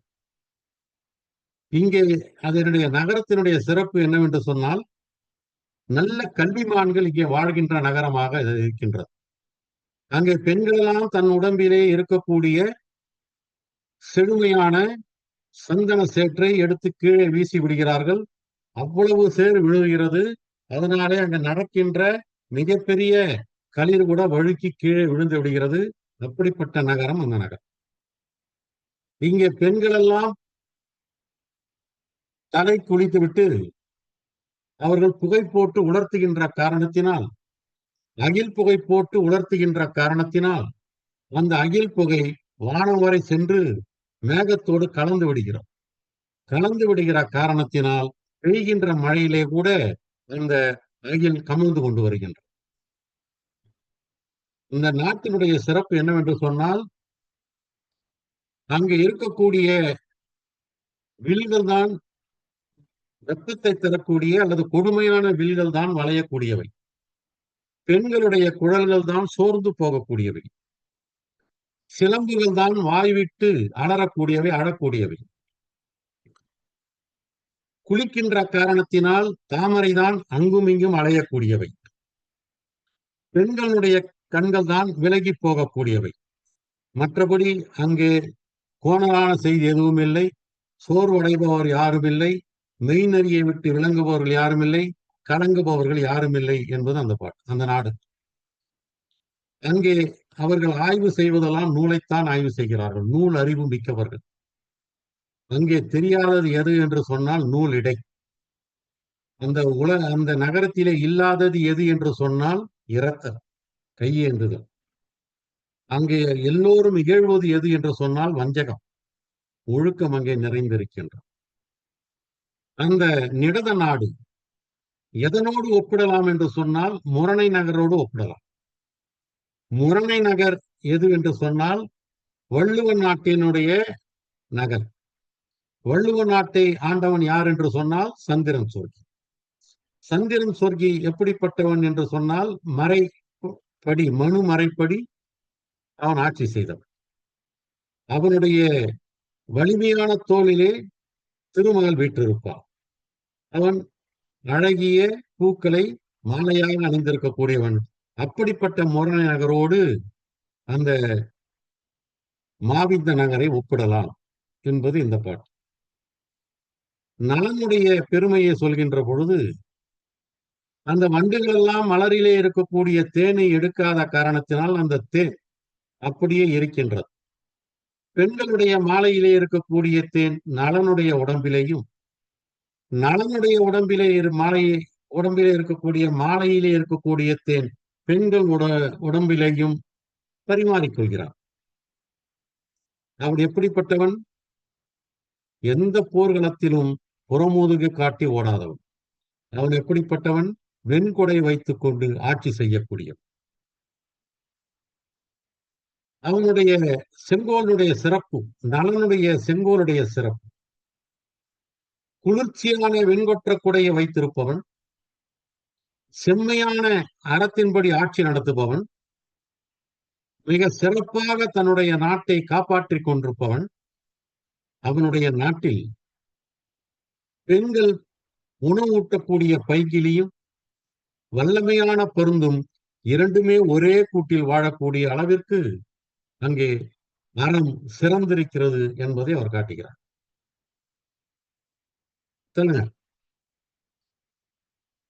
நலன் சோலைக்குள் போகிறான். சோலைக்குள் எப்படிப்பட்ட சோலை அது? கோலைப்பூவிலே வண்டுகள் தேனிலே மூழ்கி எழுந்து சிறகை உலர்த்தக்கூடிய நீரை உடைய நாடன். அப்படிப்பட்ட சோலைகளை உடைய நாடு. அந்த சோலைக்குள்ளே பூ நாடி அவன் போகின்றான். நேராக வீதியிலே போனானா என்று கேட்டால் இல்லை. வலைகள் கீழே விழக்கூடிய கைகளை உடையவர்கள் அல்லது வளைந்த வளையல்களை அணிந்திருக்கக்கூடியவர்கள், அவருடைய முகத்திலே திங்கள் பூக்க அந்த நிலாவிலே குவளை போன்ற கண்கள் இருக்க அந்த காடுகளுக்கு இடையே அவன் போய்க் கொண்டிருந்தான். அதாவது பெண்கள் அத்தனை பேரும் அவனுடைய உலாவை பார்த்து கொண்டிருந்தார்கள் என்றுதான் இதனுடைய மையப்பொருள். அப்படி போய்க் கொண்டிருந்த நலனிடத்தில் 3 பேர் வருகிறார்கள். இந்த நலனுடைய நாடு எப்படிப்பட்ட நாடு என்று சொன்னால், முல்லையும் குறிஞ்சியும் சேர்ந்த நாடு. காட்டு அரணும் மலை அரணும் சேர்ந்த நாடு இந்த நிடத நாடு. முல்லைப்பூக்கள் திணை கதிர்கள் மீது படர்ந்து மலர்ந்து கொண்டிருக்கும். அப்படிப்பட்ட மலை அடிவாரத்தை கொண்ட நாடு. இந்த நாட்டுக்குரிய நலனுக்கு எதிரில் 3 பேர் வருகிறார்கள். ஒருவன் மன்மதன் வில்லை எடுத்துக் கொண்டு வருகிறான். இன்னொருவன் தென்றல் வீதியெல்லாம் தேநீரை தெளித்துக் கொண்டு வருகிறான். பூக்களிலே இருக்கக்கூடிய தேன் நீரை தெளித்துக் கொண்டு வருகிறான். இன்னொருவன் இளவேநீர் வந்து கொண்டிருக்கிறான். ஆக இந்த 3 பேருமே நலனுக்கு எதிராக வந்து கொண்டிருக்கிறார். நலன் இந்த சோலைக்குள்ளே போகின்றான். எப்படிப்பட்ட சோலை? வெயில் வீசுகின்ற காரணத்தினால் அஞ்சி சோலைக்குள்ளே ஒதுங்கிக் கொண்டிருக்கிறது இருள். எதனால் இருள் அங்கே ஒதுங்கி இருக்கிறது? கதிரனுடைய வீச்சினால். அதே நேரத்தில் அங்கே மரங்கள் அடர்ந்து இருக்கின்ற காரணத்தினால் அந்த இடத்திலே இருள் இருக்கின்றது. அதைத்தான் கதிருக்கு பயந்து இருள் ஒதுங்கி இருக்கிறது என்று சொல்கின்றார். இந்த இருள் இந்த இருள் எப்படிப்பட்ட இருள்? கார்வண்டானது தொகுதியாக கூட்டமாக ஆரோரித்து கொண்டு சுழன்று கொண்டிருப்பது போன்ற ஒரு இருள். இப்படிப்பட்ட சோலை. அல்லது இருளைப் போல இந்த வண்டுகள் கூட்டமாக சுழன்று கொண்டிருக்கின்ற சோலை. இப்படிப்பட்ட சோலைக்குள் தேருக்குள்ளே தேரேறி போகின்ற நலன் அங்கே இருக்கக்கூடிய புழுதிகள் வீச வீச அப்படி வெளிப்படுகின்ற அந்த புழுதிகளை பெண்களுடைய மலரிலே இருக்கின்ற தேன் என்கின்ற நீர் நனைத்து அதை அமுக்கி விடுகிறது. அப்படிப்பட்ட பொழிலுக்குள் அவன் போகின்றான். இப்பொழுது நைடதம் என்கின்ற நூலில், இது நலவெண்பாவிலே இருந்து நலவெண்பா பாடல் அல்ல, நைடதம் என்கின்ற அதிவீரராம பாண்டியன் எழுதிய பாடல். நிறைய பாடல் எழுதியிருக்கிறார். இதிலே ஒரு 6 பாடலை மட்டும்தான் நான் எடுத்திருக்கின்றேன். அன்னங்கள் இருக்கக்கூடிய கழனி. அப்படிப்பட்ட நிடத நாடு. அதனுடைய மன்னன் நலன். அவன் போரிலே ஈடுபட்டு வெற்றி கடந்தான். அப்படி வெற்றிகளை அடைந்த நலனுடைய வேலை போல மின்னுகிறது எது? வானம். அவன் அறைகின்ற முரசை போல இடி அதிர்கின்றது. அவனிடத்திலே இருக்கின்ற பொன்னங்குன்று, அந்த குன்றின் மீது அவன் பொழிகின்ற நன்கொடையை மாதிரி மழை பொழிந்து கொண்டிருக்கிறது. இப்படிப்பட்ட நாட்டுக்குரியவன் என்று அவரை வர்ணிக்கிறார். இன்னொன்று இங்கே என்ன சொல்கிறார்? கழனியிலே சங்குகள் இருக்கின்றன. அந்த சங்குகள் வெண்முத்துக்களை உதிர்க்கின்றன.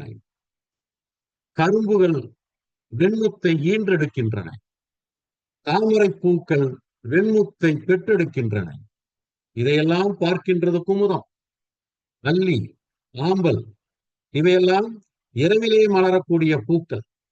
இப்படி மலரக்கூடிய இந்த பூ பகலிலேயே மலர்ந்து விடுகிறது. ஏனென்று சொன்னால், இங்கே விழுந்திருக்கக்கூடிய கடற்கரையிலே விழுந்திருக்கக்கூடிய அல்லது நீர்த்துறை பக்கத்திலே விழுந்திருக்கக்கூடிய முத்துக்களை பார்க்கின்ற பொழுது வெண்ணிலா கதிர் வெறித்து விட்டதோ என்று எண்ணி குமுதம் தானாக வாயை திறந்து விடுகின்றது. அப்படிப்பட்ட நாட்டுக்குரியவன். ஒளி வீசக்கூடிய நகைகளை அணிந்திருக்க முடியாமல் அந்த நாட்டிலே இருக்கக்கூடிய பெண்களெல்லாம் வருந்தி அந்த நகைகளை எல்லாம் போட்டு விடுகிறார்கள்.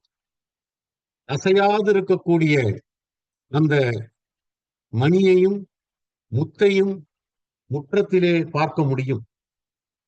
அந்த முற்றத்திலே இருக்கிற ஆபரணங்களை, நகைகளை பெரிய வாயுடைய செங்கண்ணை உடைய குடத்தை போன்ற மடியை உடைய எருதானது தன்னுடைய பிளவுபட்ட கால்களால் நடக்கின்ற பொழுது அந்த நகைகளை மிதிக்காமல் நடந்து வருகின்றன.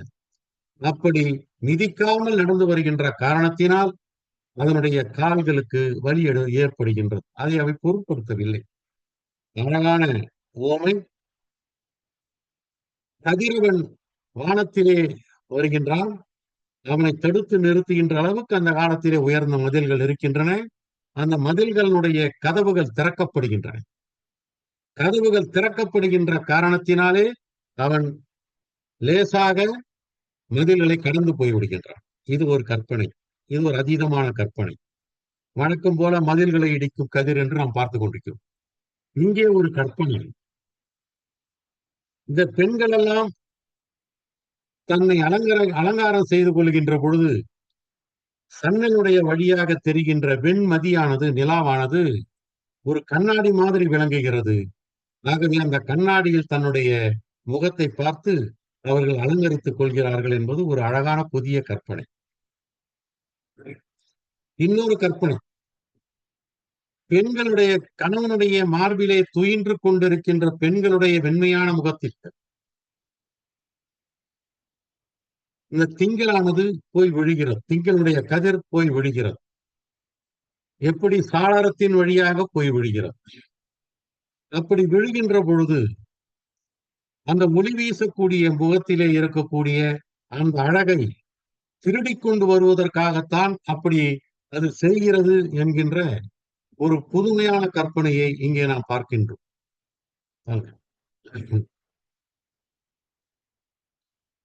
ஆக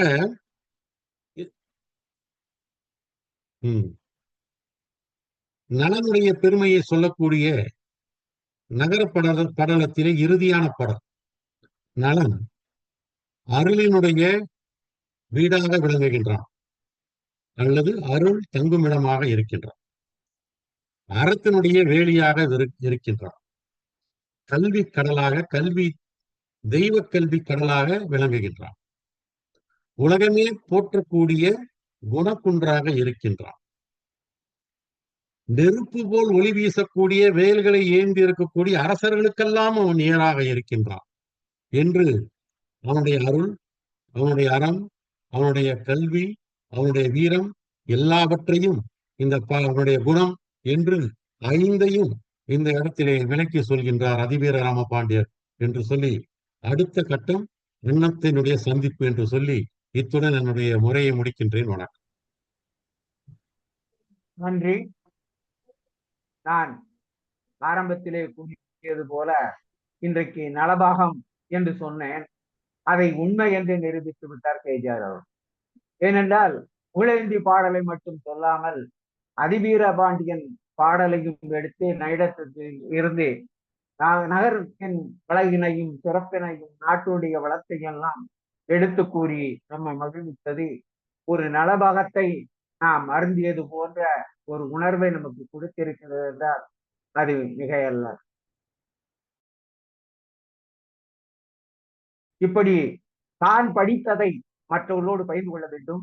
தான் பெற்ற மகிழ்ச்சியை, இன்பத்தை, அனுபவத்தை மற்றவர்களோடு கலந்து கொள்ள வேண்டும் என்கின்ற உயரிய எண்ணத்தோடு நலவெண்பாவை படித்து நைடத்தை படித்து இரண்டையும் ஒன்றிணைத்து நமக்காக ஐயா அவர்கள் வழங்கி கொண்டிருப்பது மிகவும் சிறப்புடையதாக இருக்கிறது என்று சொன்னால் அது மிகையல்ல. ஏனென்றால் நலவெண்பாவை பற்றியும் நைடத்தை பற்றியும் நாம் எல்லாம் இனி எங்கே சென்று கற்றுக்கொள்வோம்? இப்படிப்பட்ட வாய்ப்புகள் நமக்கு வருகின்ற ஒரு காலகட்டத்தில் தான் இவற்றையெல்லாம் நாம் தெரிந்து கொள்ள முடியும். நலவெண்பா என்று நான் கேள்விப்பட்டிருக்கின்றேன். அந்த நலவெண்பாவில் இருக்கின்ற பாடல்களை எல்லாம் இன்றைக்கு கேஜிஆர் அவர்கள் கூறுகின்ற பொழுது இவற்றையெல்லாம் நாம் படிப்பதற்கு உண்டான காலத்தை கடந்து விட்டோம் என்று எண்ண தோன்றுகின்றது. ஆனால் இந்த குறைகளை எல்லாம் போக்குவதற்காகவே கேஜிஆர் அவர்களுடைய தன்னுடைய உழைப்பையும் நேரத்தையும் பயன்படுத்தி நமக்காக உழைத்து பல நல்ல முத்துக்களை எல்லாம் எடுத்துக்கொண்டு நமக்கு தருகின்றார்கள் என்றால் அது அவர்களுடைய பரந்த மனப்பான்மையை தான் காட்டுகின்றது. நரம் வெல்லும் என்று எப்போதுமே சொல்வார்கள். எந்த நாவலை எடுத்தாலும், எந்த காப்பியத்தை எடுத்தாலும், எந்த இலக்கியத்தை எடுத்தாலும் அடிப்படை அறமாகத்தான் இருக்கின்றது. நலவெண்பாவிலும் அறந்தான் வெல்ல வேண்டும் என்பதற்காகத்தான் அந்த காப்பியம் படைக்கப்பட்டு இருக்கிறது என்று சொன்னால் அது மிகையல்ல. அப்படிப்பட்ட 100 நல்ல அறத்தை கேஜிஆர் அவர்கள் நமக்காக செய்து கொண்டிருக்கிறது. நம்முடைய அறிவுக்கு விருந்தாக பல கருத்துக்களை எல்லாம் தந்து கொண்டிருக்கின்றதே ஒரு அறம்தான் என்று கூறி, இந்த நிகழ்ச்சியிலே பங்கு பெற்ற அனைத்து சான்றோர் பெருமக்களுக்கும் நன்றி கூறி, இனி அடுத்த நலவெண்பாவில் நாம் கலந்து கொண்டு அடுத்ததை நலன் வெண்பாவில் அடுத்து என்ன நடக்கவிருக்கின்றது, எதை பற்றி புகழேந்தி அவர்கள் பாடப் போகின்றார்கள் என்பதை எல்லாம் தெரிந்து கொள்வதற்கு அடுத்த வெள்ளிக்கிழமை நாம் மீண்டும் இது போன்று சந்திப்போம். நலவெண்பாவின் நலபாகத்தை நாம் மறந்தலாம். எல்லோருக்கும் நன்றி என்று கூறி அடுத்த நிகழ்ச்சிக்கு இது போன்று அனைவரும் வருகை புரிந்து நலவெண்பாவின் கருத்துக்களை எல்லாம் பருக வேண்டும் என்று கேட்டுக்கொண்டேன். அவையினை நெல்லை தீபன் கருத்துக்காக ஒப்படைக்கின்றேன். நன்றி, வணக்கம். மீண்டும் சந்திப்போம்.